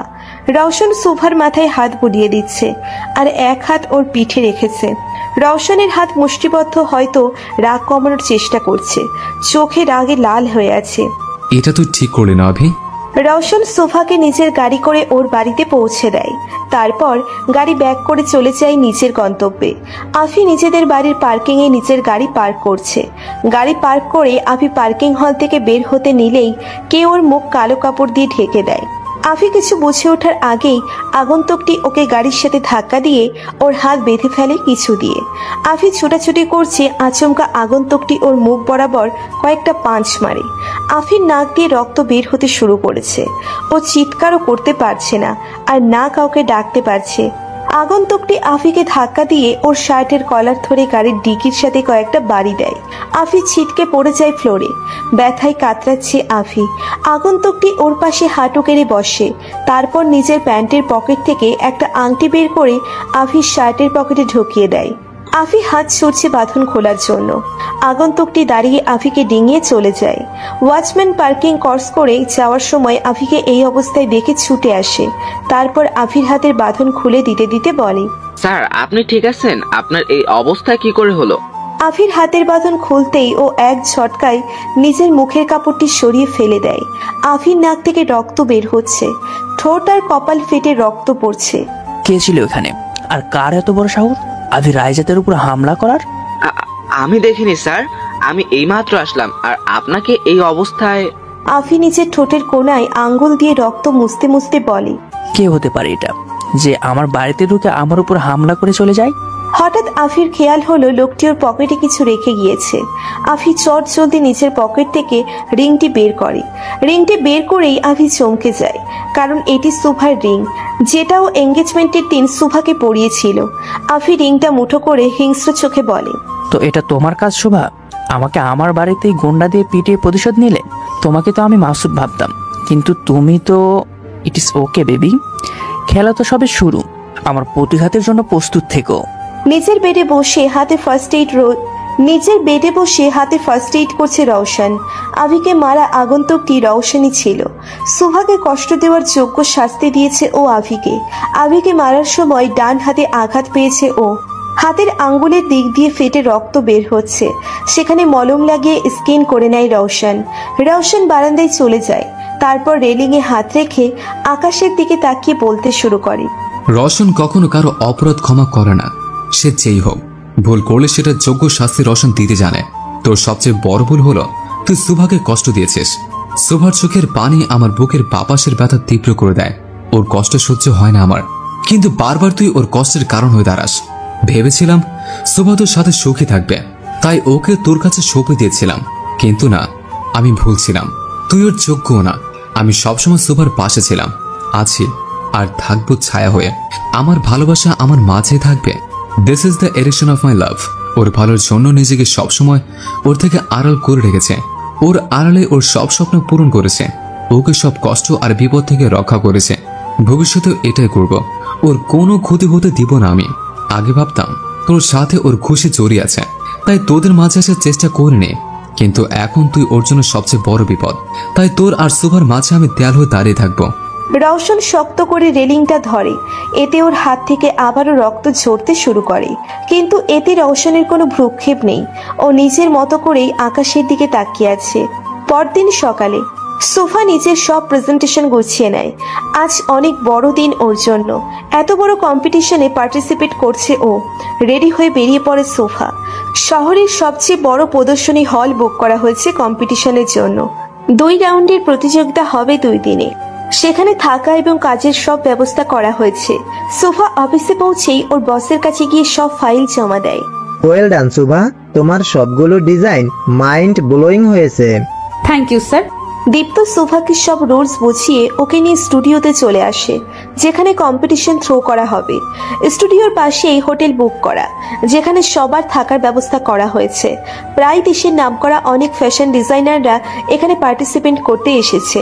তাদেরকে দেখে সোফার চেহারার রং পাল্টে যায়, কারণ সবাই অনেক বড় মাপের কম্পিটিটর ওর জন্য। এদেরকে বিট করা হয়তো অনেক কষ্টসাধ্য হবে সোফার জন্য। আর সবচেয়ে বড় কথা হলো রিশাও এখানে আছে। যতটুকু সোফা রিশাকে চেনে, ও জেতার জন্য যে কোনো সীমানা অতিক্রম করতে পারে। আর এখন তো সোফা ওর সবচেয়ে বড় শত্রু। সোফাকে হারানোর জন্য নিশ্চয়ই ওর মাথায় কোনো না কোনো কুবুদ্ধি ঘুরপাক খাচ্ছে। কিছুক্ষণের মধ্যেই কম্পিটিশনের চিফ গেস্টরা চলে আসবেন। তারপর তারা তোমাদের ফাইল জমা নিয়ে রাতে কম্পিটিশন শুরু করবে। বাট স্যার, চিফ গেস্ট কারা? আসলেই দেখতে পারবে। বাইরে সবাই শোরগোল করছে যে চিফ গেস্ট চলে এসেছে। সব রিপোর্টাররা গেটের সামনে প্রস্তুতি নিচ্ছে তাদের ইন্টারভিউ নেওয়ার জন্য। চলো। দীপ্ত সোফাকে নিয়ে হলের বাইরে চলে আসে। প্রথমে গাড়ি থেকে একজন মহিলা নেমে আসেন। সব রিপোর্টাররা তার কাছে গিয়ে প্রদর্শনী সম্পর্কে প্রশ্ন করতে শুরু করে। ইনি হচ্ছেন আনিকা বোস, আমাদের শহরের সবচেয়ে নামি দামি ফ্যাশন ডিজাইনার। পরে আর একটা কালো গাড়ি এসে থামে। সবার নজর সেখানে শিফট হয়ে যায়। রিপোর্টাররা দৌড়ে সেই গাড়ির সামনে যায় আর কিছু গার্ডস এসে তাদের গাড়ি থেকে একটু দূরে সরিয়ে দেয়। একজন গার্ড দরজা খুলে দিতেই বেরিয়ে আসেন চিফ গেস্ট। তাকে দেখে সোফা যেন 440 ভোল্টের ঝটকা খেল। মুখ থেকে অটোমেটিক্যালি একটা শব্দ বেরিয়ে আসলো, মিস্টার অ্যারোগ্যান্ট। রওশন গাড়ি থেকে নেমেই নিজের প্যান্টের দুপকেটে হাত গুজে স্ট্রেট হয়ে দাঁড়ায়। রওশনের ডান হাতে এখনো সাদা ব্যান্ডেজ করা, ধূসর রঙের শার্ট আর সাদা কোট ও প্যান্ট, হাতে ধূসর রঙের বেল্টের ঘড়ি, কালো শুজ। রাতের বেলাতেও চোখে সানগ্লাস লাগানো রওশনের। সোফা রওশনের ব্যাপারে সবকিছু নিয়েই কনফিউজড থাকে। তার মধ্যে একটা হচ্ছে যে রওশন রাতের বেলাতেও অধিকাংশ সময় সানগ্লাস পরে থাকে। এটার কারণ সোফা জিজ্ঞেস করতে গিয়েও ভয়ে জিজ্ঞেস করতে পারে না রাতেও সানগ্লাস পরা। এটা আবার কেমন স্টাইল বুঝতে পারে না সোফা। রওশনের গার্ডসরা দুদিক দিয়ে সবাইকে আটকে রেখেছে যেন কেউ রওশনের কাছে যেতে না পারে। দূর থেকে রিপোর্টাররা প্রশ্ন ছুড়ে মারছে ওর উপর। রওশন কারো কোনো প্রশ্নের উত্তর না দিয়ে সোজা হলের দিকে হাঁটা ধরে। ওর পেছনে ওর কিছু গার্ডসরা আসছে। রওশন সোফাকে ক্রস করে ভেতরে চলে গেল।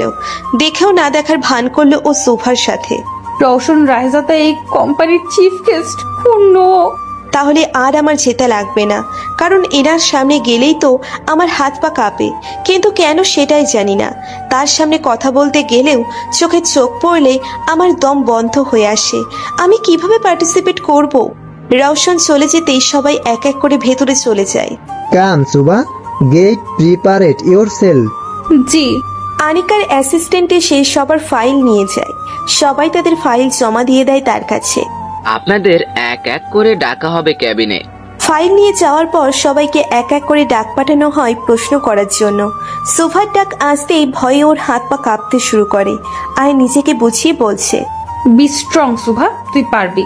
সোফা বুকে ফু দিয়ে কেবিনে প্রবেশ করলো। রওশন নেই কেবিনে। এটা দেখে স্বস্তির নিঃশ্বাস নিল সোফা। কাম সুভা, বসো। জি। তোর প্রত্যেকটা ডিজাইন আউটস্ট্যান্ডিং হয়েছে। Thank you ma'am. আমি তোমাকে কম্পিটিশনের জন্য সিলেক্ট করছি। আজকে রাতে প্রথম রাউন্ড এবং কালকে last, so all the best. Sofa যেন আকাশের চাঁদ হাতে পেয়েছে। আনিকার সাথে হাত মিলিয়ে সোফা খুশি খুশি বেরিয়ে আসে কেবিন থেকে। বের হওয়ার সাথে সাথেই কারোর সাথে ধাক্কা লেগে পড়ে যেতে নেয় সোফা, কিন্তু পড়ে যাওয়ার আগেই সামনের মানুষটি ওকে ধরে ফেলে আর টান দিয়ে নিচের বুকে এনে ফেলায়। সোফা আচমকা পড়ে যাওয়ায় ভয় পেয়ে যায় আর ব্যালেন্স রাখতে না পারায় সামনের মানুষটিকে জড়িয়ে ধরে। মানুষটির হার্টবিট গুনতে পারছে সোফা। মনে হচ্ছে এই হার্ট ওরই নাম নিচ্ছে। চেনা একটা পারফিউমের সুবাস নাকে আসছে সোফার। মানুষটি কে তা বুঝে ওঠার সাথে সাথেই সোফা ধরপড়িয়ে সরে যায়। ওর সামনে ওর যমরাজ অর্থাৎ রওশন দাঁড়িয়ে আছে। সোফাকে এভাবে সরে যেতে দেখে রওশন চোখ পাকিয়ে বলে, তুমি সারাক্ষণ এমন ধরফর অবস্থায় থাকো কেন বুঝি না। যেখানে সেখানে পড়ে যাওয়া, এটা কি তোমার হবির আওতায় পড়ে? এমন জিরাফের সাথে ধাক্কা লাগলে তো পড়বই। কিছু বললে? কই না তো, বলছিলাম আমার দেরি হয়ে যাচ্ছে, আমি আসি। সোফা রওশনকে সাইড কাটিয়ে চলে যেতে নিলেই রওশনের কথাই থমকে যায়। Subha, all the best. Sofa অবাক চোখে তাকালো রওশনের দিকে। এই খারুশ রাইজাতা ওকে অল দ্য বেস্ট বলছে, ভাবা যায় এগুলা? রওশন সোফার দৃষ্টি উপেক্ষা করে বলতে শুরু করে, একটা কথা সবসময় মনে রাখবে, এটা প্রতিযোগিতা, আর প্রতিযোগিতায় কেউ কারো আপন হয় না। তোমার আশেপাশে যারা আছে সবাই জিতার জন্য এখানে এসেছে, তাই কারো উপর বিশ্বাস করে নিজের বিপদ টেনে এনো না। সবসময় কিন্তু তোমার সুরক্ষার জন্য আমি পাশে থাকবো না। তোমার নিজের সুরক্ষা তোমার নিজে করা শিখতে হবে। পরামর্শ তো ভালোই দিল এই খারুস রায়জাদা, কিন্তু শেষের কথাটা কি বলে গেল? ইনি নাকি সব সময় আমার রক্ষা করার জন্য আমার পাশে থাকে। কি মিথ্যুক লোক!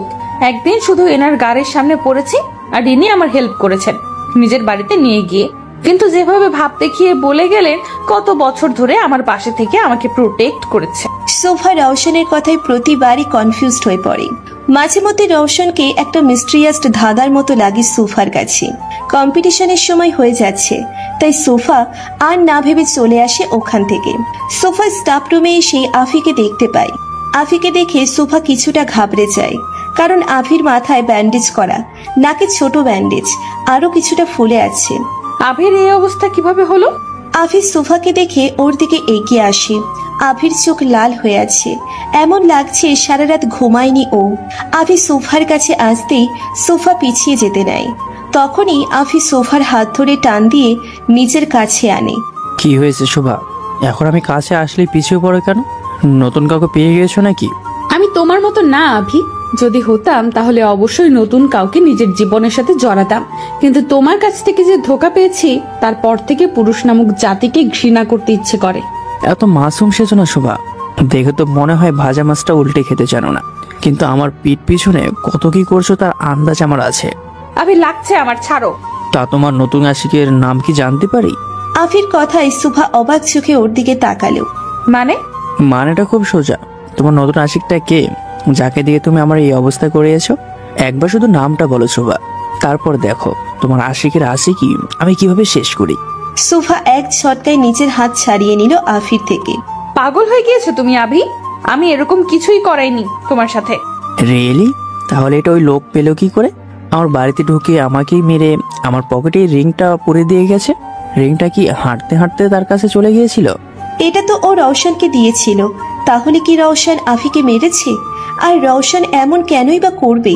আফি তো ওর ভাই হয়। এই মুহূর্তে আফিকে মিথ্যে বলতে হবে, না হলে ও রওশনের কোনো না কোনো ক্ষতি করে বসবে। ওদের দুজনের সমস্যায়ও ও রওশনকে জড়াতে চায় না। এই রিংটা আমি কাউকে দেইনি, তোমার সাথে ঝগড়া হওয়ায় আমি তখন রেগে এটা রাস্তায় ফেলে দিয়েছিলাম। সোফার কথায় আফি টাস্কি খায়, কারণ ও জানে সোফা কখনো মিথ্যে বলে না। তাহলে ওর নতুন শত্রু উদয় হলো কোত্থেকে? তুমি সত্যি বলছো শোভা? সত্যি কি তুমি তাকে চিনো না? আমি মিথ্যা কথা বলি না, এতদিনেও আমাকে চিনতে পারলে না? আই এম সরি শুভ। সোফাকে জড়িয়ে ধরতে আসলেই সোফা পিছিয়ে যায়। I don't need your sorry, তুমি এখান থেকে চলে গেলে আমি খুশি হব। ঠিক আছে, চলে যাচ্ছি, কিন্তু আমি তোমার আশেপাশেই আছি। All the best baby. Afi চলে যেতেই সোফা চিন্তায় পড়ে যায়। রওশন এমনটা কেন করবে ভেবে পাচ্ছে না ও। যেভাবেই হোক রওশনের সাথে দেখা করে ওর সব প্রশ্নের উত্তর নিতে হবে। আফটার সাম টাইম সোফা আর বাকি সব কম্পিটিটররা হলে বসে আছে। সবাই নিজেদের প্রেজেন্টেশন নিয়ে ব্যস্ত। অপর সাইডেই রিশা বসেছে। সোফার পাশে একটা ছেলে বসেছে। High miss Subha. হাই, আমি Zahid, nice to meet you. Sofa জাহিদের সাথে কথা বলতে আনকমফোর্টেবল ফিল করছে। আসলে জাহিদ একটু বেশি চিপকু টাইপের, আর ওর দৃষ্টিও সোফার কাছে কেমন যেন লাগছে। রওশন আর আনিকা আসতেই প্রেজেন্টেশন শুরু হয়। সবার প্রেজেন্টেশন সুন্দর হয়েছে, কিন্তু রওশন কারোটা দেখছে না, ও নিজের ফোন নিয়ে ব্যস্ত।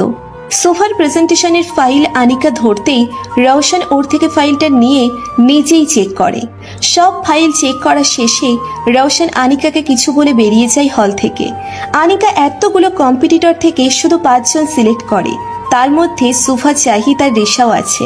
কালকে ফাইনাল রাউন্ড করা হবে, তাই সবাইকে হলের সামনে বুকিং করা হোটেলে থাকার ব্যবস্থা করে দেওয়া হয়েছে। সোফা নিজের সব প্রয়োজনীয় জিনিসপত্র গুছিয়ে হোটেলে চলে যায়। আফিও সেম হোটেলে রুম বুক করেছে, যেন সোফার উপর নজর রাখতে পারে।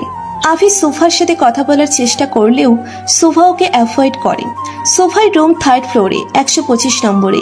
সোফা নিজের রুমে এসে ফ্রেশ হতে চলে যায়। কিছুক্ষণ বাদে সোফা ওয়াশরুম থেকে চুল মুছতে মুছতে বেরিয়ে আসে। হঠাৎ দরজায় কেউ নক করায় সোফা গিয়ে ডোর খুলে দেয়। জাহিদ দাঁড়িয়ে আছে রুমের বাইরে। জাহিদ, আপনি? কেন আসতে পারি না? জাহিদের দৃষ্টি সোফার কাছে ভালো লাগছে না, কিছু একটা ঘাপলা মনে হচ্ছে। না মানে এই সময় কোনো প্রয়োজন ছিল? জাহিদ সোফাকে সাইড করে ওর রুমে ঢুকতে ঢুকতে বলে, প্রয়োজন তো ছিল। এভাবে জাহিদ রুমে ঢুকে পড়ায় কিছুটা অবাক হয় সোফা, তাও ভদ্রতার খাতিরে ও কিচ্ছু বলল না। কি প্রয়োজন? তোমাকে। জি? আমি ঘুরিয়ে ফিরিয়ে কথা বলতে পছন্দ করি না, তাই ক্লিয়ারলি বলছি। প্রথম দেখাতেই তোমাকে আমার ভালো লেগেছে, তাই আমার তোমাকে চাই। এখন তুমি নিজের ইচ্ছায় রাজি হবে নাকি সেটা টোটালি তোমার উপর ডিপেন্ড করে। সোফা শকড প্লাস রেগে যায় জাহিদের কথায়। ওর রুমে এসে ওকেই বাজে প্রস্তাব দিচ্ছে, কি সাহস! জাহিদ সোফার কাছে এসে ওর গালে হাত রাখতে নিলেই সোফা সরে যায়। বের হন আমার রুম থেকে এক্ষুনি, না হলে আমি গার্ডসদের ডেকে আপনাকে বের করব। জাহিদ সোফার হাত ধরে ওকে হ্যাচকা টান দিয়ে নিজের কাছে নিয়ে আসলো, তারপর বলল, স্টপ ইট সুভা, এত ড্রামা করার কিছুই নেই, কেউ কিছু জানতে পারবে না, প্রমিস। সোফা জাহিদকে ধাক্কা দিয়ে সরিয়ে ওর গালে চড় বসিয়ে দেয়, তারপর বলে, আপনার মতো বাজে মন মানসিকতা আমার না জাহিদ। নিজের এই ফালতু অফার নিয়ে বের হন এক্ষুনি, জাস্ট গো। সোফার হাতে চড় খেয়ে জাহিদের মাথায় রক্ত গরম হয়ে যায়। ওর রেগে সোফার হাত ধরে ওকে ধাক্কা দিয়ে বেডে ফেলে দিয়ে বলে, ভালোই ভালো বলছিলাম, বাট আফসোস তোমার মতো মেয়েরা ভালো কথার দাম দিতে জানে না, তোমাদের সাথে জোর জবরদস্তি করতে হয়। সোফা উঠে যেতে নিলে জাহিদ সোফার হাত চেপে ধরে বেডে। দেখেন, ভালো হবে না বলে দিলাম। সোফার ধাক্কায় জাহিদ তিল পরিমাণ নড়ছে না, বরং ওর হাত আরো জোরে চেপে ধরছে। জাহিদ সোফার দিকে আরেকটু এগিয়ে যেতে নিলেই বাধা অনুভব করে। হঠাৎ কেউ পেছন দিয়ে ওর কলার চেপে ওকে ধাক্কা দিয়ে ফ্লোরে ফেলে দেয়। জাহিদ সরে যেতেই সোফা এক ঝটকায় উঠে পড়ল। সামনের মানুষটিকে দেখে সোফার রিয়াকশন বদলে যায়। রওশন অগ্নি দৃষ্টিতে তাকিয়ে আছে জাহিদের দিকে, চোখ দুটো দিয়ে যেন লাফা বের হবে, এমন ভয়ঙ্কর লাল হয়ে আছে রওশনের চোখ। রাগে ঘাড়ের রগও ফুলে গেছে, আর হাত মুষ্টিবদ্ধ করে রেখেছে যেন রাগ সংবরণ করতে পারে। রওশনকে দেখতে এতটা ভয়ঙ্কর লাগছে যে সোফার গলা শুকিয়ে যাচ্ছে ভয়ে। এমন লাগছে জাহিদকে যেন কাঁচা চিবিয়ে খাবে রওশন। স্যার আপনি? কেন, নিজের একান্ত মুহূর্তে আমাকে এখানে আশা করনি? না স্যার, আসলে। জাহিদ কথাগুলো বলতে বলতে উঠতে নিলেই রওশনের বুকে লাথি দিয়ে ওকে দূরে ছিটকে ফেলায়। জাহিদ সোজা দরজার সাথে বাড়ি খায়, আর দরজা ধাক্কার চোটে বন্ধ হয়ে যায়। অটোমেটিক লক দরজা, তাই সামান্য পুশ করাই বন্ধ হয়ে গেছে। রওশন জাহিদের দিকে তেড়ে গিয়ে ওর কলার ধরে দাঁড় করিয়ে আরো 4-5টা ঘুষি মারল নাক বরাবর। রওশন জাহিদকে মারছে আর চিৎকার করে বলছে, তোর সাহস কি করে হয় সোফার দিকে খারাপ দৃষ্টি দেওয়ার? শুধু তা নয়, ওর দিকে হাত বাড়ানোর সাহস পেলি কোথা থেকে তুই? সোফা মারপিটকে ভয় পায় প্রচুর। রওশনের এই রূপ দেখে ও যেন জমে গেছে, ভয় কাঁপছে সোফা দূরে দাঁড়িয়ে। এইদিকে সোফার রুমের দিকে আসছে রিশা আর আভি। যদি তোমার কথা 1% মিথ্যে থাকে, আমি তোমাকে কি করব? We have a no idea. আমি নিজের চোখে দেখেছি আভি, ওই জাহিদকে সুভার রুমে যেতে। এত রাতে একটা ছেলে একটা মেয়ের রুমে কেন যাবে বলো? নিশ্চয়ই ওদের মাঝে কিছু চলছে। আজকেই তুমি প্রমাণ পেয়ে যাবে তোমার সুভা কত বড় ক্যারেক্টারলেস। যদি রিশার কথাই সত্যতা থাকে, তাহলে কি জাহিদই সেই লোক যে সেদিন আমার উপর হামলা করেছিল? রওশন জাহিদকে মারতে মারতে প্রায় আধমরা বানিয়ে ফেলেছে। নিস্তেজ হয়ে গেছে জাহিদ, আর একটু হলে বুঝি মরেই যাবে। জাহিদের এই অবস্থা দেখে সুফার ভয় আরো বেড়ে যায়। ও দৌড়ে রওশনের কাছে গিয়ে ওকে আটকানোর ক্ষমতা করে।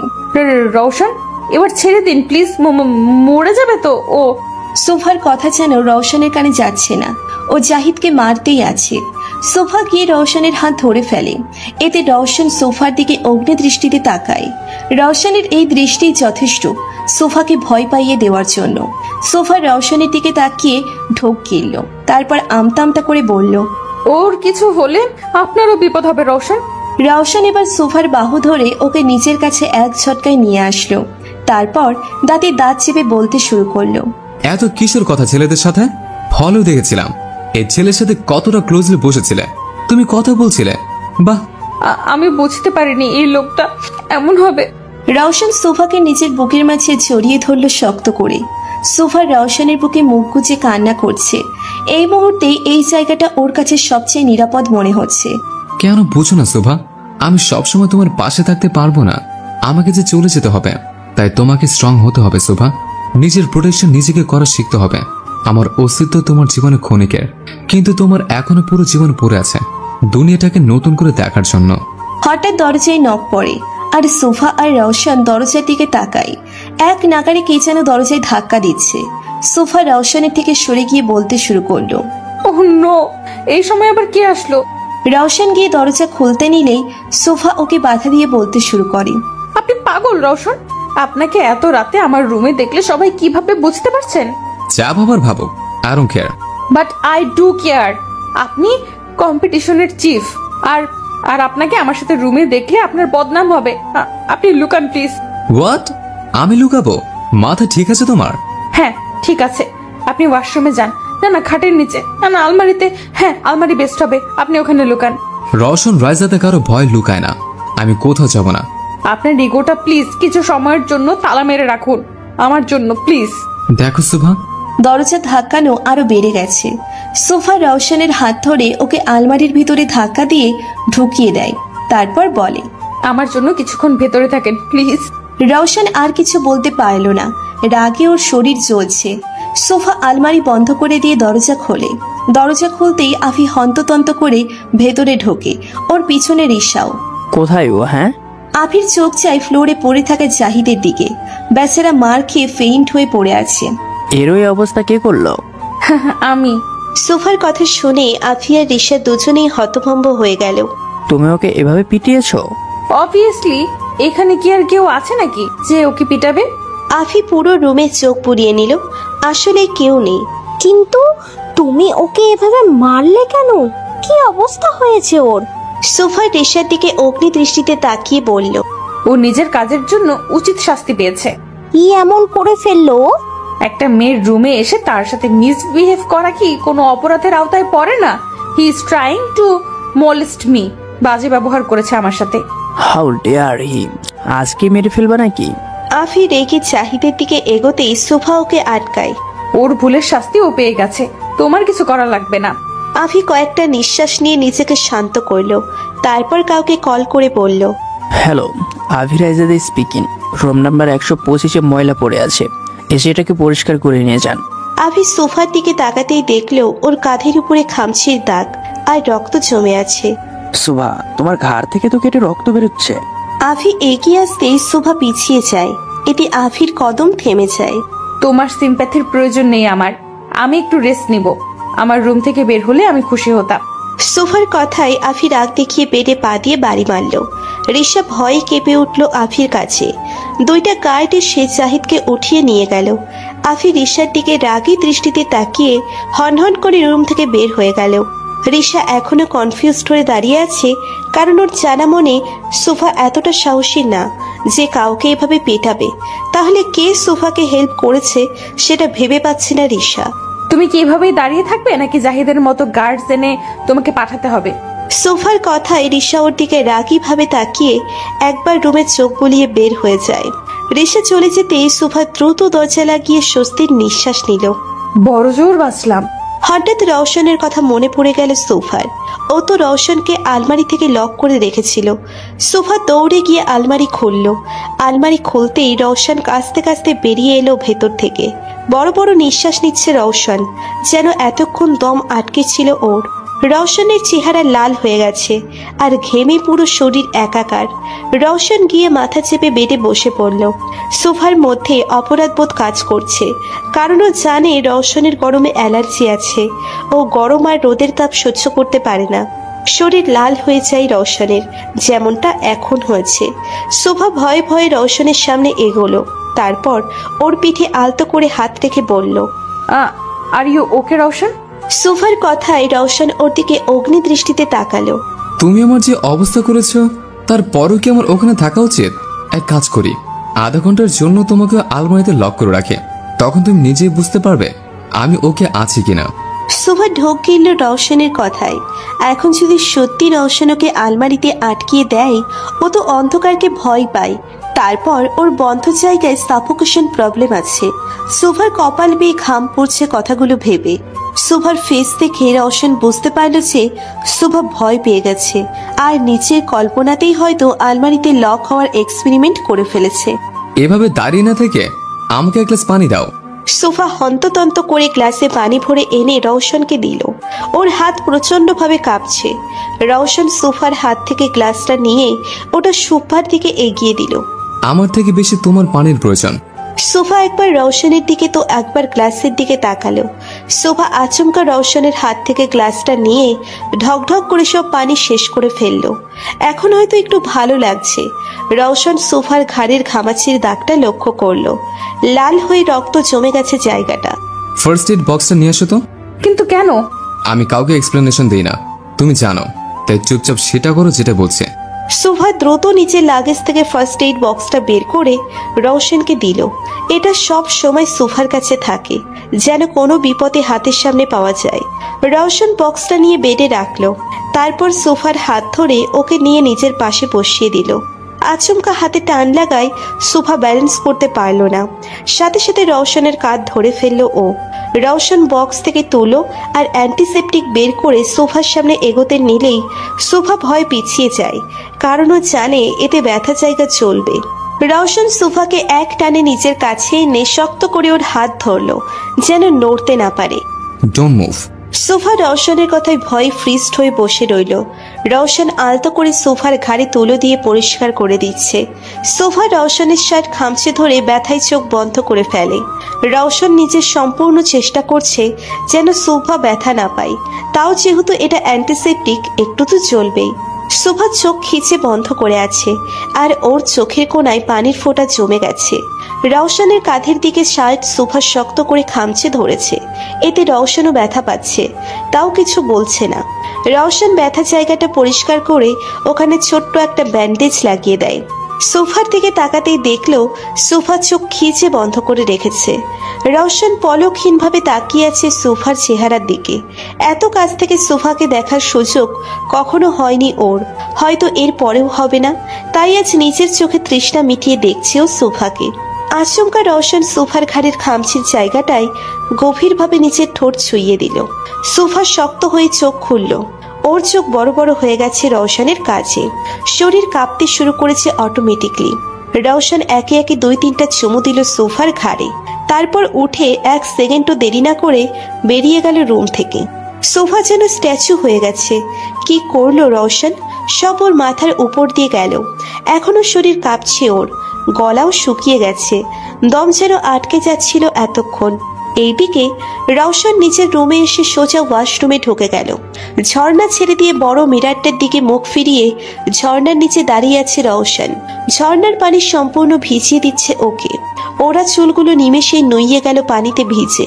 বড় বড় নিঃশ্বাস নিচ্ছে রওশন। বারবার একই ভুল কেন করি আমি? ওর থেকে নিজেকে দূরে রাখতে চাই, অথচ নিজে ওর এত কাছে চলে যাই কেন? ওয়াই? কেন নিজের আবেগে নিয়ন্ত্রণ নেই আমার? আমি রওশন রায়জাদা, আমার কোনো দুর্বলতা নেই, তাও কেন ওকে নিজের দুর্বলতা বানিয়ে নিলাম? রওশন শাওয়ারের নিচে হাঁটু কেড়ে বসে পড়ল। আমি এমন একটা গোলক ধাঁধে আছে, না তোমাকে কাছে টানতে পারছে আর না দূর সরাতে পারছে। রওশন চোখ বন্ধ করে ফেলল। সোফার চেহারা ভেসে উঠছে ওর চোখে। রওশন চোখ খুলে নিজের শার্টের পকেটে হাত দিয়ে একটা ঝুমকা বের করলো। সিলভার কালারের মধ্যে বড় সাদা পাথরের ঝুমকো। রওশন ঝুমকোটাকে নিজের সামনে ধরে বলতে শুরু করলো, আমাদের গল্পটা তো অনেক আগেই শুরু হয়েছিল, কিন্তু আফসোস আমি এই গল্পটা শেষ নিজের মতো করে করতে পারবো না। তোমার হৃদয়ে আমি থাকি বা না থাকি শোভা, আমার হৃদয়ের সবটা জুড়ে শুধু তুমিই ছিলে, আর আছো, আর থাকবে। রওশন চোখ বন্ধ করে ঝুমকোটায় নিজের ঠোঁট ছোঁয়ালো। এইদিকে সোফা নিচে রুমের জানালার বাইরে তাকিয়ে আছে। রওশনকে কেন ওর কাছে ভিন্ন লাগে তাই আজও বুঝতে পারল না সোফা। রওশনের ওর কাছে আসলে যে অনুভূতিটাই হয়, কেন সেটা আভির সময় হয় না ভেবে পাচ্ছে না ও। আমি কেন দ্বিধায় পড়ে যাচ্ছি? কি এমন কানেকশন আছে আমার আর রওশনের মধ্যে যা আমাকে ওনার দিকে এতটা টানে? আমি নতুন করে কাউকে ভালোবাসতে চাই না কাউকে নিজের জীবনে, তবুও কেন এই অনুভূতি? পরদিন নেক্সট রাউন্ড হলো ফাইনাল রাউন্ড। এই রাউন্ডে সবাই নিজেদের ডিজাইন করা ড্রেস এবং জুয়েলারি পরে এক্সিবিশনে পার্টিসিপেট করবে। জাহিদকে কম্পিটিশন থেকে আউট করে দেওয়া হয়েছে, তাই সোফা আর রিশা সহ মোট 4 জন কম্পিটিটর আছে। সবাইকে ট্রাইং রুমে নিজেদের প্রিপারেশন করার জন্য সময় দেওয়া হয়েছে। সোফা নিজের ডিজাইন করা ড্রেস ভালো করে চেক করে নিজের কাবার্ডে রেখে দিয়েছে। সন্ধ্যার পর কম্পিটিশন, তাই এখন বসে ও অফিসের কিছু কাগজপত্র চেক করছে। কালো শার্ট, ব্লু ব্লেজার, কালো প্যান্ট, হাতে কালো বেল্টের ঘড়ি, কালো শুজ, চুলগুলো জেল দিয়ে সেট করে রেডি হয়ে নিজেকে আয়নায় দেখে নিচ্ছে রওশন। সব ঠিক আছে, শুধু একটা জিনিস মিসিং। রওশন একটা কালো আর ব্লু কম্বিনেশনের টাই বের করে সুন্দর করে সেটা পরে ফেললো। Now it's perfect. Roshan bed থেকে ওর ফাইলগুলো নিয়ে বের হয়ে গেল সেটের উদ্দেশ্যে। সোফা নিচে সব জিনিসপত্র গুছিয়ে নিয়েছে রেডি হওয়ার জন্য, কিন্তু কিছু একটা মিসিং লাগছে ওর কাছে।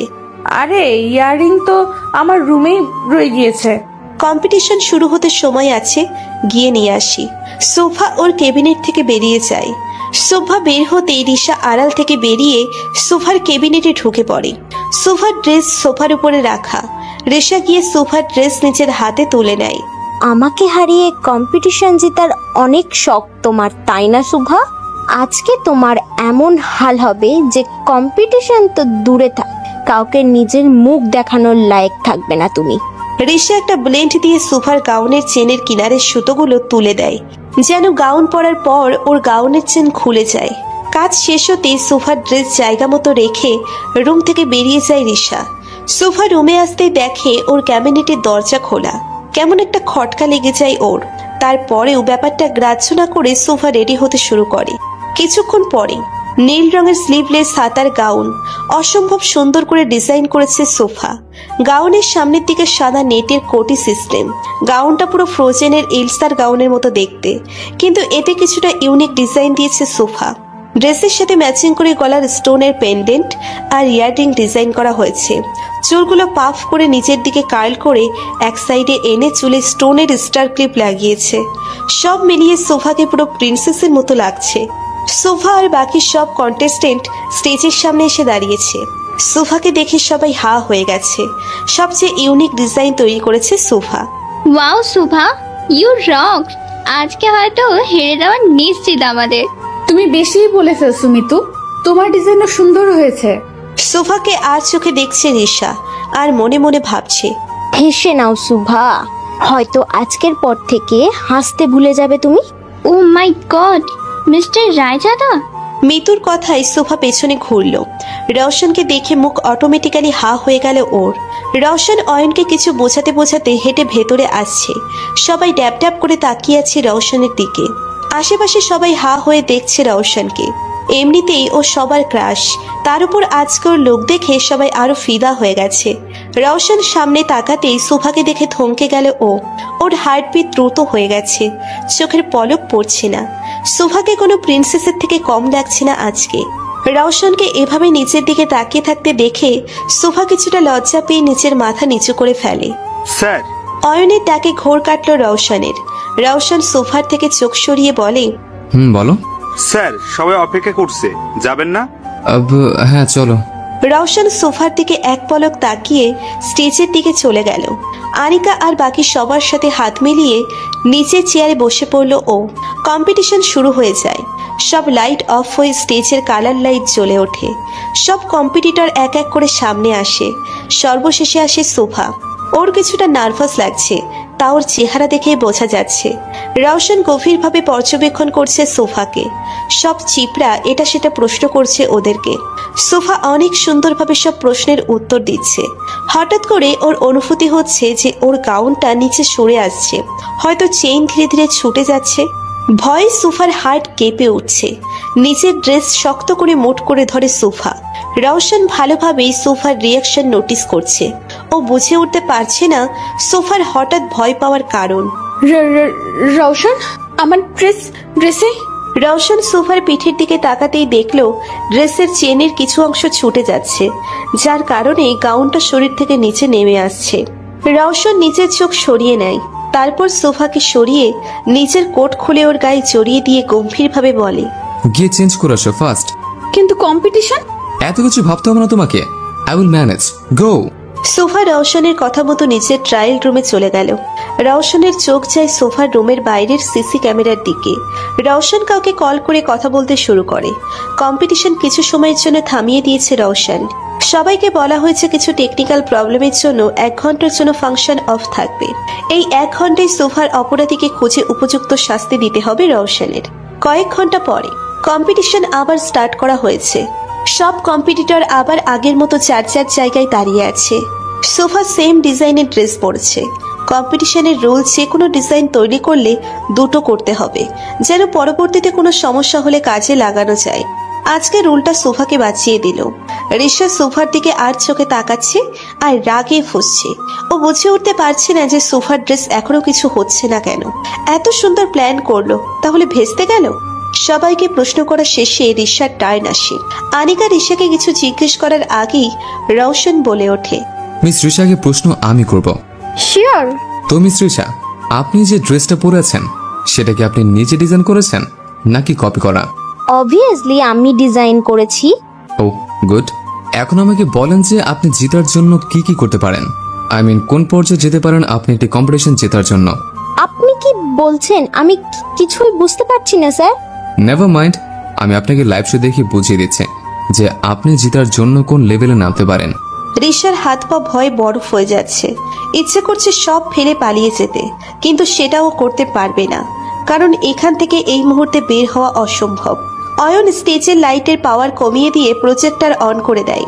প্রজেক্টরের সিন দেখে সবাই হা হয়ে গেছে। শোভার ক্যাবিনেটের সিসি ক্যামেরায় ফুটেজ এটা।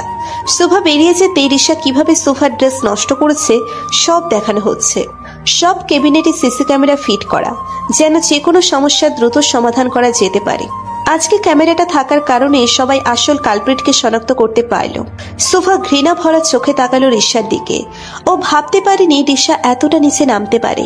হিংসা মানুষকে কতটা নিম্ন স্তরে নামিয়ে দেয় তার জলজ্যান্ত প্রমাণ হচ্ছে রিশা। সবাই কানাকানি করছে। রিশা লজ্জার ভয়ে মাথা নিচু করে আছে। ভিডিও শেষ হতেই প্রজেক্টর অফ হয়ে যায়। সাথে সাথে সবাই চুপ করে যায়। ছি রিশা, তোমার লজ্জা হওয়া উচিত নিজের কাজে। একজন মেয়ে হয়ে অন্য একজন মেয়ের সাথে এমনটা করতে তোমার বিবেকে বাঁধলো না? পুলিশের নাম শুনে ভয়ে কেঁপে ওঠে রিশা। মাথা নিচু করে কান্না করছে ও। রিশাকে কি শাস্তি দেওয়া হবে সেটা শোভা ডিসাইড করবে। রওশনের কথাই শোভা অবাক চোখে তাকালো রওশনের দিকে। আমি যেহেতু ও তোমার কালপ্রিট, তাই ওকে শাস্তি দেওয়ার অধিকারও তোমার। রওশনের কথায় রিশা আরো ভয় পেয়ে যায়। না জানি শোভা ওকে কি শাস্তি দেয়। আমি ওকে কি শাস্তি দেব? ঠিক আছে, তোমাকে কিছু করতে হবে না, যা করার আমি করব, যেহেতু এটা আমার কোম্পানির ব্যাপার। শোভা রওশনের চাহনিতে ভয় পেয়ে যায়। ভয় ঢোকিয়েছে শোভা। ওর গলা শুকিয়ে যাচ্ছে। না জানি রওশন ওকে শাস্তি দিয়ে বসে। ইন্সপেক্টর, কয়েকজন পুলিশ আসতে সেটে। রওশন তাদের উদ্দেশ্য করে বলে, নিয়ে যান একে, এর ব্যবস্থা আমি পরে করছি। I am really sorry sir, এরকম ভুল আর কখনো হবে না। শুভা, আই এম সরি দোস্ত, প্লিজ এদের থামা। আমি তো তোর বন্ধু হই, তুই আমার সাথে এমনটা করতে পারিস না, প্লিজ স্টপ দেম। শোভার ইচ্ছে করছে রিশাকে পুলিশ থেকে ছাড়িয়ে দিতে, কিন্তু রওশনের অগ্নি দৃষ্টির দিকে তাকিয়ে সব সাহস হাওয়া হয়ে যায় ওর। রওশনের চোখ এতটা লাল হয়ে আছে যেন এখানেই ও রিশাকে মর্গানে পাঠিয়ে দেবে। রওশন রাজাদের ডিকশনারিতে ক্ষমা বলতে কোনো শব্দ নেই, নিয়ে যান ওকে। রিশাকে নিয়ে যাওয়া হলো। রিশাকে নিয়ে যেতে কম্পিটিশন আবার শুরু করা হয়। যেহেতু সোফার ডিজাইন সবচেয়ে ভালো ছিল, ওকেই প্রাইজ দেওয়া হয়। কিন্তু এই মুহূর্তে সোফার কম্পিটিশন জেতার খুশির থেকে বেশি রওশনকে নিয়ে ভয় হচ্ছে। আল্লাহ জানে ওর কপালে কি আছে। রওশন যে পরিমাণ রেগে আছে ওর উপর। সবাই সোফাকে শুভেচ্ছা দিচ্ছে, কিন্তু সোফার চোখ আশেপাশে শুধু রওশনকে খুঁজছে। সবাইকে সাইড করে সোফা রওশনকে খুঁজতে বেরিয়ে যায়। পুরো হল খুঁজেও রওশনকে পেল না ও। সোফা ভাবছে হয়তো রওশনের রুমে আছে, তাই সোফা রওশনের রুমে চলে আসে। রওশনের রুমের বাইরে দাঁড়িয়ে আছে সোফা। বুকে থুতু দিয়ে দরজা নক করলো ও। 2-3 বার দরজা নক করার পর কেউ দরজা খুললো আর আচমকা সোফার হাত টেনে ভেতরে নিয়ে গিয়ে দরজা লক করে দিল। সোফা কিছু বুঝে ওঠার আগেই রওশন সোফার ঠোঁট নিচের ঠোঁটে বসিয়ে দেয়। সোফা চোখ বড় বড় করে তাকালো রওশনের দিকে। এমনটা হবে ও কিছুতেই আশা করেনি। রওশন সোফার কোমর জড়িয়ে ওকে নিজের সাথে মিশিয়ে নেয়। সোফা চাইতেও রওশনকে দূরে সরাতে পারছে না। কোথাও একটা বাধা পড়ছে ও। রওশন সোফাকে ছেড়ে ওর কপালের সাথে কপাল ঠেকিয়ে নাকে নাক লাগিয়ে জোরে জোরে নিঃশ্বাস নিচ্ছে। সোফা এখনো ফ্রিজড হয়ে আছে। ওর জন্য এটা ওর ফার্স্ট কিস, তাও রওশনকে। সোফার তো স্ট্রোক করার অবস্থা। এই রওশন রায়জাদা আমার ফার্স্ট কিস নিয়ে নিল। রওশন চোখ খুলে সোফার দিকে অগ্নি দৃষ্টিতে তাকিয়ে বলতে শুরু করলো, কেন রাগ তুলো তুমি? হ্যাঁ, যখন বলেছিলাম ঋষাকে নিজের মতো করে শাস্তি দিতে, তখন কেন নিজের পা পিছিয়ে নিলে? তোমার উচিত ছিল ওকে সবার সামনে ঠাটিয়ে কয়েকটা চর মারার। ও যেটা করেছে সেটা ক্ষমার অযোগ্য অপরাধ। যদি আমি সময় মতো কিছু না করতাম তাহলে কি হতো? Do you have any idea? রওশনের চিল্লানোতে সোফার প্রাণ পাখি উড়ে যাওয়ার উপক্রম। বেচারি কাছুমাছু হয়ে সরে যেতে নিলেই রওশন ওর হাত ধরে নিচের কাছে টেনে নেয়। রওশনের মুখ একদম সোফার কাছাকাছি, এতটা কাছে যে সোফা আর রওশন দুজনের নিঃশ্বাস একে অপরের মুখে আছড়ে পড়ছে। সোফার তো ভয়ে গলা শুকিয়ে আসছে। বেচারি পারে না এখনই কেঁদে দেয়, কিন্তু রওশনের রক্তিম চোখ দেখে কান্না করতেও ভয় পাচ্ছে ও। তুমি কেন বুঝো না শুভা? সবাই তোমার মতো না। আমাদের আশেপাশে মানুষ নিজেদের স্বার্থ সিদ্ধির জন্য আমাদের ক্ষতি করতে দ্বিধাবোধ করে না। আজকে তুমি নিজে তার প্রমাণ পেয়ে গেছ। সোফা নিজের মাথা নিচু করে ফেললো। কি বলবে ও? আসলেই তো ওর নিজের বন্ধু একটা সামান্য কম্পিটিশন জেতার জন্য ওর সাথে এরকম বাজে বাজ করেছে। সোফার কোনো জবাব না পেয়ে রওশন ওকে ছেড়ে দূরে সরে দাঁড়ালো। রওশন সরে যেতেই সোফা যেন হাঁপ ছেড়ে বাঁচল। এতক্ষণ মনে হচ্ছিল যেন ওর দম বন্ধ হয়ে আসছে। রওশন বাম হাতের 2 আঙ্গুল দিয়ে কপালের সাইড ঘষছে, হয়তো নিজের রাগ কন্ট্রোল করার চেষ্টা করছে। সোফা আর চোখে রওশনের দিকে তাকিয়ে মনে মনে বলতে শুরু করে, জান বাঁচাতে হলে মানে কেটে পড় এখান থেকে শুভা। এই রওশন রায়জাদা আজকে নিশ্চয়ই পাগল হয়ে গেছে, আর এখন তোকেও পাগল করে পাবনা পাঠানোর ব্যবস্থা করছে। আমি কি তোমাকে যেতে বলেছি? না না। তাহলে যাচ্ছ কেন? না মানে আমি আমার রুমে। রওশন ওর বেডে বসে সোফাকে বলে, কাম হিয়ার। কি? সামনে আসতে বলেছে, পিছনে যেতে না। রওশনের ধমক শুনে সোফা এক ঝটকায় রওশনের সামনে এসে দাঁড়ায়। বসো। সোফা বাধ্য মেয়ের মতো রওশনের পাশে বসে পড়ল, কিন্তু একটু ডিস্টেন্স রেখে।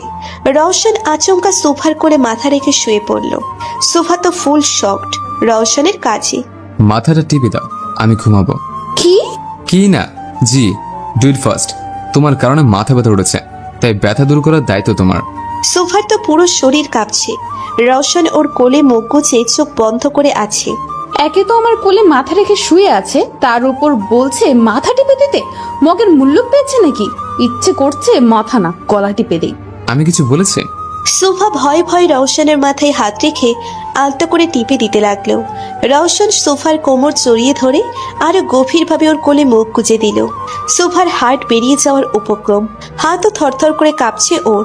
আমি ঘুমিয়ে পড়লেও আমার পারমিশন ছাড়া রুম থেকে বের হবে না। হ্যাঁ। Good girl. এখন সুন্দর করে আমার মাথাটা টিপে দাও। দিচ্ছি তো। রওশন চোখ বন্ধ করে মুচকি হেসে সোফার হাতের স্পর্শ অনুভব করছে, আর সোফা মনে মনে রওশনের 14 গোষ্ঠী উদ্ধার করছে। কিছুক্ষণ বাদে সোফা খেয়াল করলো রওশনের কোনো রেসপন্স আসছে না, হয়তো ঘুমিয়ে পড়েছে তাই। সোফা খুব সাবধানে পাশ থেকে একটা বালিশ নিয়ে রওশনের মাথার নিচে রেখে দিয়ে নিচে উঠে পড়ল। তারপর রওশনের উপর ব্ল্যাঙ্কেট টেনে দিল ভালো করে। হঠাৎ সোফার চোখ যায় রওশনের উপর। রওশনের ঠোঁটের কিনারায় লিপস্টিক লেগে আছে। সোফা হেসে দেয় রওশনকে দেখে। তারপর টেবিল থেকে টিস্যু নিয়ে ওর পাশে বসে পড়ল সোফা। খুব যত্ন সহকারে রওশনের ঠোঁট থেকে লিপস্টিক তুলে দিচ্ছে ও। ঘুমন্ত রওশনের দিকে তাকিয়ে পলক পড়ছে না সোফার। এতটা অদ্ভুত সুন্দর লাগছে তাকে। একদম বাচ্চাদের মতো ঠোঁট ফুলিয়ে ঘুমিয়ে আছে রওশন। ওকে দেখে কেউ বলবে না যে সারাদিনও ফুল অ্যাটিটিউড আর অ্যাংরি মুডে থাকে। যার নিকনেম সোফা মিস্টার অ্যারোগেন্ট দিয়েছে, সে বাচ্চাদের মতো ঘুমায়। কথাগুলো ভেবে আনমনে হেসে ফেলল সোফা। রওশনের ঘুমন্ত অবস্থায় ছবি তোলার জন্য ফোন খুঁজতেই সোফার খেয়াল হলো রওশন যখন ওকে টান দিয়েছিল ওর পার্স দরজার সামনে পড়ে গিয়েছিল। সোফা উঠে ওর ব্যাগ থেকে ফোন বের করে রওশনের কয়েকটা ছবি তুলে নিল। বা মিস্টার অ্যারোগেন্টের ছবিগুলো তো পুরোই মিস্টার কিউটের ডিব্বার মতো হয়েছে। রওশনের দিকে তাকিয়ে উঠে যায় সোফা। দরজার দিকে পা বাড়াতেই আবার থেমে যায় ও। রওশনের দিকে এক পলক তাকিয়ে টুপ করে ওর কপালে ঠোঁট ছুঁয়ে দেয়। অনেকক্ষণ ধরে ইচ্ছে করছিল ঘুমন্ত রওশনের কপালে ঠোঁট ছোঁয়ানোর, কিন্তু ইচ্ছেটাকে এতক্ষণ দমিয়ে রাখা হয়েছিল। এখন সুযোগ পেয়ে পূরণ করে নিল ইচ্ছেটা। সোফা আলতো পায়ে রুম থেকে বেরিয়ে দরজা লক করে নিজের রুমে চলে যায়। নিজের রুমে ফিরে সোজা শাওয়ার নিতে চলে যায় সোফা। শাওয়ার নিয়ে এসে খাটে আধশোয়া হয়ে রওশনের ছবিগুলো দেখতে দেখতে ঘুমিয়ে পড়ে ও। পরদিন সকালে রওশন আড়ামোড়া ভেঙে বেড থেকে উঠতেই দেখলো ওর মাথার নিচে বালিশ আর সোফা গায়ে। রওশন পুরো রুম চোখ বুলিয়ে দেখে নিল, কিন্তু সোফা নেই। আমি বলেছিলাম আমার পারমিশন ছাড়া রুম থেকে বের না হতে, তাও আমাকে ওভারটেক করে তুমি চলে গেলে সোফা। এটা ঠিক করলে না তুমি। কিন্তু বলতে হবে তোমার হাতে জাদু আছে, শুধু হাতে না ঠোঁটেও। রওশন উঠে ড্রেসিং টেবিলের সামনে থেকে ওর শ্যাম্পুর বোতল নিতে গিয়ে ওর চোখ আয়নায় যায়। আয়নায় নিজেকে দেখে চোখ বড় বড় হয়ে যায় রওশনের। ওর কপালে লিপস্টিক দিয়ে ঠোঁটের চিহ্ন হয়ে আছে। বাহ সোফা, তুমি তো দেখি আমার থেকে ফার্স্ট।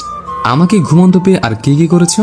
রিসেপশনে জিজ্ঞেস করার পর রওশন জানতে পারে সোফা সকাল সকাল ফিরে গিয়েছে। অয়নকে দিয়ে ইনফরমেশন নেওয়ার পর অয়ন বলল সোফা হোটেল থেকে ডাইরেক্ট ওর এনজিওতে গিয়েছে। রওশন দেরি না করে গাড়ি নিয়ে সোফার এনজিও এর উদ্দেশ্যে বেরিয়ে যায়। রওশন সামনের সুপারমার্কেট থেকে বাচ্চাদের জন্য চকলেট আর কিছু টয়স নিয়ে নেয়। এনজিওতে পৌঁছেই রওশন ওর গাড়ি পার্ক করে ওয়াচম্যানকে নিয়ে সব জিনিস ভেতরে পাঠায়। এনজিও এর কেয়ারটেকার থেকে রওশন জানতে পারল যে সোফা পেছনের লনে বাচ্চাদের সাথে খেলা করছে। কানামাছি খেলছে সোফা বাচ্চাদের সাথে। ওর চোখ কাপড় দিয়ে বাঁধা, আর বাচ্চারা আশেপাশে ছড়িয়ে ছিটিয়ে আছে। সবার চেহারায় হাসি। সোফা বাচ্চাদের ধরার চেষ্টা করতেই তারা সরে যাচ্ছে। রওশন বাগানে এসে দেখে সোফা বাচ্চাদের সাথে খেলা করছে। সোফার চোখে পট্টি বাঁধা, ঠোঁটে হাসি, আর চুলগুলো এলোমেলো ভাবে উড়ছে। রওশন ধীর পায়ে এগিয়ে আসলো সোফার দিকে। রওশনকে দেখে বাচ্চাগুলো দুষ্টু হেসে দূরে সরে দাঁড়ায়। রওশন সোফার কাছে আসতেই সোফা ওকে জড়িয়ে ধরে লাফিয়ে ওঠে। ইয়ে, আমি জিতে গেছি। সব বাচ্চারা হেসে দেয় সোফার কাণ্ডে। রওশনও মুচকি মুচকি হাসছে। হঠাৎ সোফা বুঝতে পারল যাকে ও জড়িয়ে ধরেছে সে কোনো বাচ্চা না, কারণ কোনো বাচ্চার শরীর এতটা শক্ত হয় না, আর না এতটা লম্বা। বাচ্চা এনজিওতে আছে। সোফা নিচের চোখের পট্টি খুলে রওশনকে দেখে 880 ভোল্টের শক খায়। এক ঝটকাই ও রওশন থেকে দূরে সরে দাঁড়ায়। আমি ভাবলাম ওরা হবে। রওশন কিছু বলতে যেও বাচ্চাদের দেখে থেমে যায়। তারপর সোফাকে ক্রস করে বাচ্চাদের কাছে গিয়ে হাঁটু করে বসে ওদের বলে, হাই, আম রওশন, তোমাদের সুভা আপি ফ্রেন্ড। বাচ্চাগুলো রওশনের কথায় নিজেদের জড়তা কাটিয়ে তাদের নাম বলতে শুরু করে। আপনি সুভা আপির ফ্রেন্ড? তার মানে আমাদেরও? ইয়েস। আপনি খেলবেন আমাদের সাথে? সোফা ইশারা করে বাচ্চাদের না বলছে, তাও তারা কথা শুনছে না। রওশন সোফার দিকে তাকাতেই দেখে সোফা ইশারা করে বাচ্চাদের না বলছে। রওশন সোফার দিকে রাগী দৃষ্টিতে তাকাতেই সোফা যেন ভয়ে জমে যায়। রওশন মোনার গাল টেনে বলল, অবভিয়াসলি খেলবো, কিন্তু তোমাদের সুভা আপিরও খেলতে হবে আমাদের সাথে। সোফা জোর করে হাসার চেষ্টা করে মাথা ঝাঁকিয়ে হ্যাঁ বলল। ওকে দেন, আমিও খেলবো। সবাই ইয়ে বলে রওশনকে জড়িয়ে ধরে। রওশন টাল সামলাতে না পেরে সবাইকে নিয়ে পড়ে যায়। সোফা আর বাকি বাচ্চারা ভয়ে শেষ, যদি রওশন এখন রেগে কিছু করে বসে। কিন্তু সবাইকে অবাক করে দিয়ে রওশন হেসে দিল, ওর সাথে বাকি বাচ্চারাও। গোলু রওশনের চোখে পট্টি বেঁধে দিয়ে খেলা শুরু করলো। রওশন বাচ্চাদের সাথে নিজেও বাচ্চা হয়ে গেছে। সোফা খেলা বাদ দিয়ে শুধু রওশনকে দেখছে, খুব গভীরভাবে পর্যবেক্ষণ করছে ও রওশনকে। রওশনের এই রূপটা সম্পূর্ণ ভিন্ন সোফার কাছে, যাকে কখনো ও মুচকি হাসতেও দেখেনি। কিছুদিন যাবৎ তার কত রূপ ওর সামনে আসছে। বাচ্চাদের সাথে যেন রওশনও বাচ্চা হয়ে গেছে। কালো রঙের স্যুটে আবৃত এক লোক দূর থেকে রওশন আর সোফার ছবি তুলছে। তোলা শেষে ছবিগুলো লোকটি কারো নাম্বারে পাঠিয়ে দিয়ে ওখান থেকে সরে গেল। সারাদিন রওশন বাচ্চাদের সাথে খেলা করে তাদের সবাইকে গিফটগুলো দিয়ে সোফাকে নিয়ে বেরিয়ে যায়। রওশন হাসি মুখে ড্রাইভ করছে। আজ ওর লাইফের বেস্ট ডে ছিল, ভাবছে রওশন। সোফা মুগ্ধ চোখে দেখছে রওশনকে, মনে হাজারো প্রশ্ন ঘুরপাক খাচ্ছে ওর। একটা প্রশ্ন ছিল রোশন। আমি জানি তুমি কি প্রশ্ন করবে। এটাই না যে আমি কেন বাচ্চাগুলোর সাথে এত ফ্রেন্ডলি হয়ে টাইম স্পেন্ড করলাম? হ্যাঁ। রওশন একটা গভীর নিঃশ্বাস নিয়ে সোফাকে বলতে শুরু করে, আমি ওদের জায়গায় নিজেকে দেখেছি সোফা। ইউ নো হোয়াট, ছোটবেলা থেকে একা বড় হয়েছে। মম ড্যাডের ডেথের পর নিজেকে সামলাতে শিখেছি আমি। ওই বাচ্চাগুলো আর আমার মধ্যে তেমন একটা তফাৎ নেই। ওরাও অনাথ আর আমিও অনাথ। পার্থক্য একটাই, ওদের সামলানোর জন্য তুমি আছো, কিন্তু আমার কেউ ছিল না। কারো সাহায্য ছাড়া নিজেকে প্রতিষ্ঠিত করেছি আমি। অনেক স্ট্রাগল করেছে, তার ফলস্বরূপ আমি এখন বাংলাদেশের ওয়েল নোন ফেসের মধ্যে একজন। কথাগুলো বলে রওশন গাড়ি ব্রেক করলো।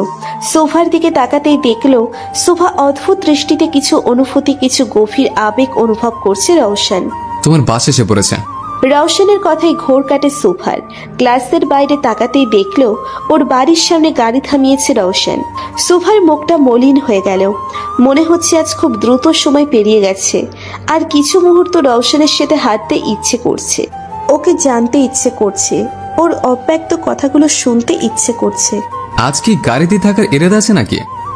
না তো, গুড নাইট।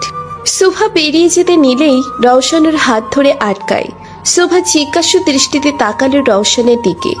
রওশন সোফার দিকে এগিয়ে আসে কিছুটা।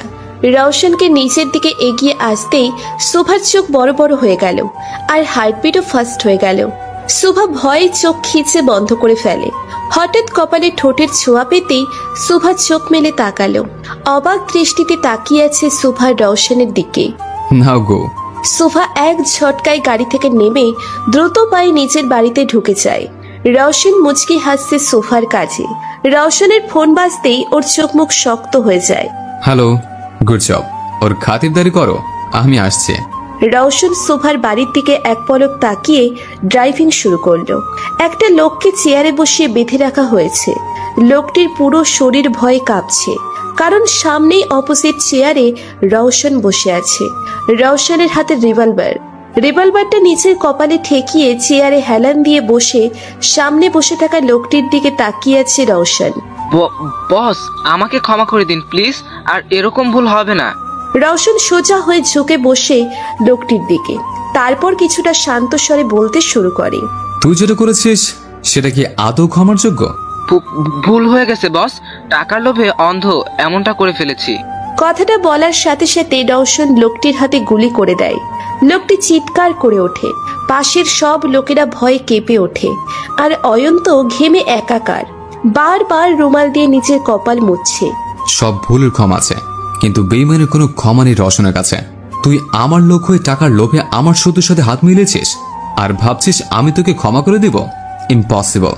যারা পিঠ পিছে প্রহার করে তাদের থেকে ভয়ঙ্কর শত্রু দ্বিতীয় হয় না। তোকে এখন ক্ষমা করে দিলে তুই আবার আমাকে পেছন থেকে আঘাত করবি, আর তা রওশন মেনে নেবে না। কথাগুলো বলেই রওশন লোকটির বুকে গুলি করে।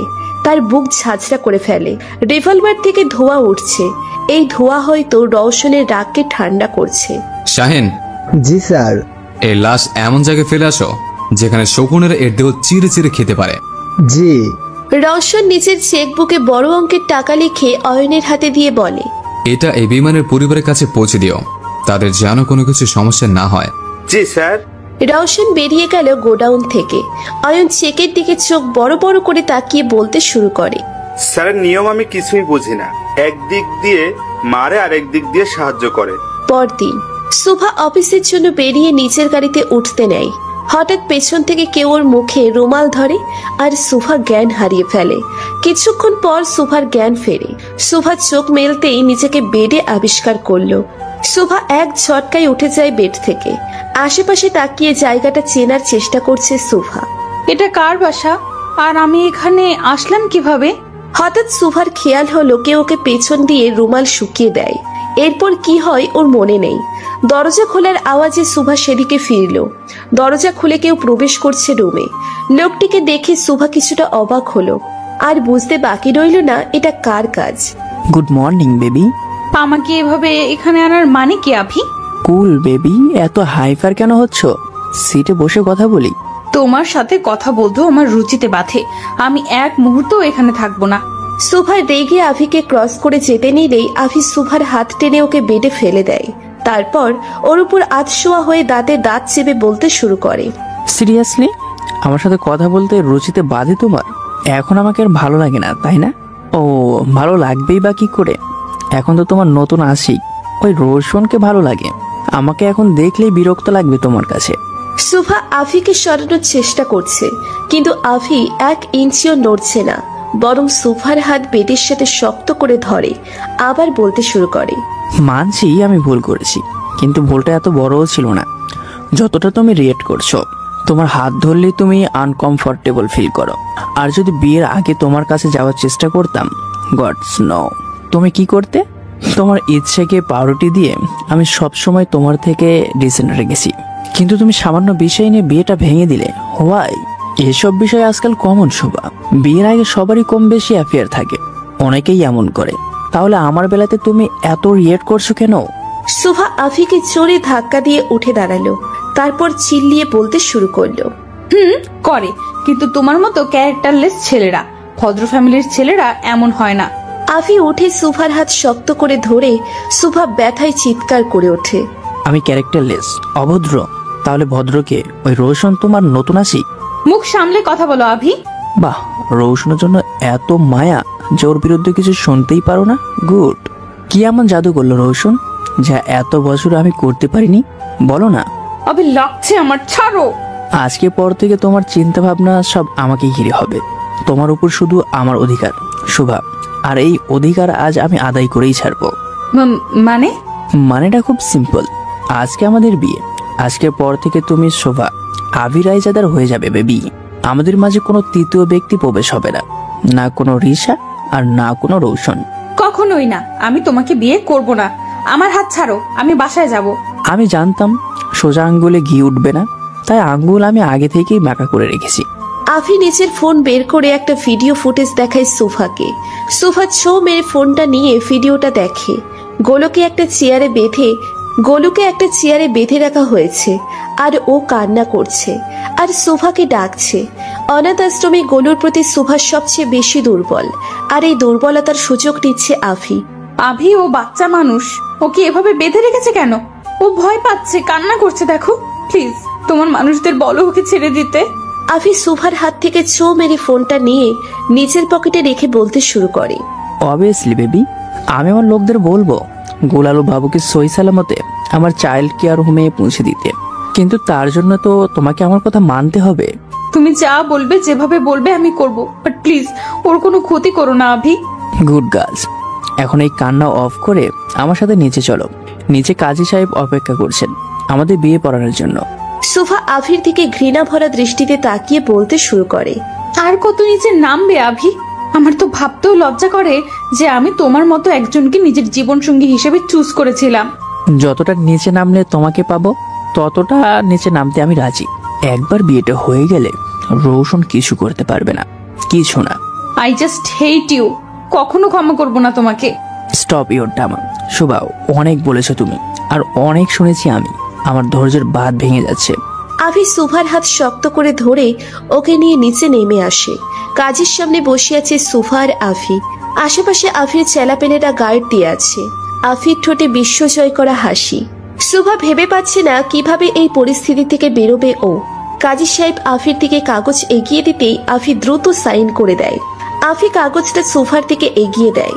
সোফা কাঁপা কাঁপা হাতে কলম ধরে, কিন্তু কিছুতেই সাইন করতে পারছে না ও। হাত কাঁপছে, সাথে মনে হচ্ছে হৃদস্পন্দনের গতিও বেড়ে যাচ্ছে ওর। সাইন করো শোভা। শোভা করুণ চোখে আভির দিকে তাকালো। আভি সোফার হাত শক্ত করে ধরে নিজেই সাইন করাতে নেয়। হঠাৎ গুলির শব্দে সবার আত্মা কেঁপে উঠল। আভি আর শোভা সহ সবাই ভয় পেয়ে যায় হঠাৎ এমন শব্দে। অনেকগুলো কালো স্যুট পরা লোক হাতে গান নিয়ে ঢুকে পড়ে। তারপর আভির চেলাগুলোর উপর গান পয়েন্ট করে দাঁড়ায়। আভি আর শোভা কিছুই বুঝতে পারছে না কি হচ্ছে। হোয়াট দ্য হেল, কে তোমরা আর এখানে কি চাই? নিজের আমানত। আভি আর শোভা শকড হয়ে পিছনে ফিরল। শোভা যেন প্রাণ ফিরে পেল রওশনকে দেখে। সব ভয় নিমেষেই দূর হয়ে গেল ওর। শোভার ঠোঁটের কোণে হাসি দেখা ফুটে উঠল। রওশন কালো ফুল স্যুট পরে আছে, হাতে গান, একদম মাফিয়া লোক। ভাই তুমি? তোর বিয়েতে আমাকে দাওয়াত দিলে না, এটা কেমন কথা অভি? না না, মানে আমি আসলে। রওশন গিয়ে আভির অপোজিটে পায়ের উপর পা তুলে বসে পড়ল। আচ্ছা বাদ দে, কাজী সাহেব আপনি বিয়ে পড়ানো শুরু করেন। নিমেষেই শোভার মুখ মলিন হয়ে গেল। এটা কি বলছে রওশন? ও ভেবেছিল রওশন হয়তো ওকে বাঁচাতে এসেছে, কিন্তু এখানে তো উল্টো, রওশন ওদের বিয়ে দিতে চাইছে। এটা আশা করেনি ও রওশনের থেকে। আভি তো মহা খুশি হয়ে বসে পড়ল। কাজী সাহেব বিয়ে পড়ানো শুরু করলেন। আভির নাম নিতেই রওশন বলে ওঠে, আপনি বরের নাম ভুলেন কাজী সাহেব? বরের নাম আভি রায়জাদা না, রওশন রায়জাদা। আভি আর সোফা রওশনের কথায় চমকে যায়। আভি রেগে উঠে দাঁড়িয়ে বলতে শুরু করে, এটা কোন ধরনের কথা ভাই? আভি তাড়াতেই একজন গার্ড ওর মাথায় বন্দুক তাক করে দেয়। রওশন কাজী সাহেবকে উদ্দেশ্য করে বলে ওঠে, আপনি কি বিয়ে পড়াবেন নাকি আপনাকেও ডোজ দেওয়া লাগবে? কাজী ভয়ে দ্রুত বিয়ে পড়ানো শুরু করে। সবকিছু সোফার মাথার উপর দিয়ে যাচ্ছে। কি হচ্ছে এসব? ও শুধু অবাক চোখে তাকিয়ে আছে রওশনের দিকে। কাজী রওশনকে কবুল বলতে বললে রওশন সোফার দিকে তাকিয়ে কবুল বলে ফেলে। আভি কিছু করতেও পারছে না, সইতেও পারছে না। ওর বিয়ের আসরে ওকেই গান পয়েন্ট করে রওশনের হবু বউকে বিয়ে করে ফেলছে। ব্যাচেলার কি ভাগ্য! কাজী সোফাকে কবুল বলতে বললে সোফা ভাবনায় পড়ে যায় কি বলবে ও। সোফাকে চুপ থাকতে দেখে রওশন কড়া গলায় বলে ওঠে, তুমি কবুল বলবে নাকি আভির সাথে তোমার বিয়ে পড়ানোর ব্যবস্থা করব? রওশনের কথায় সোফা চোখ বড় বড় করে আভির দিকে তাকায়। তারপর এক নিঃশ্বাসে 3 কবুল বলে ফেলে। এই ক্যারেক্টারলেস আফির থেকে মিস্টার অ্যারোগেন্ট রওশন রায়জাদা অনেক ভালো। কাগজে সাইন করে বিয়ে সম্পন্ন হয়েছে রওশন আর সুভার। রওশন দাঁড়িয়ে অয়নকে ইশারা করলো। তারপর অয়ন একটা ছানার বক্স এনে রওশনের হাতে দিল। রওশন এক টুকরো মিঠাই বের করে আফির সামনে গেল। আফি রক্তিম চোখে তাকিয়েছে রওশনের দিকে। তুই তো আমাদের কংগ্রেটস করবি না, তাই ভাবলাম আমি করি। আজকে থেকে তুই ভাবে পেয়ে গেলে, সেই খুশিতে মুখ মেটা কর।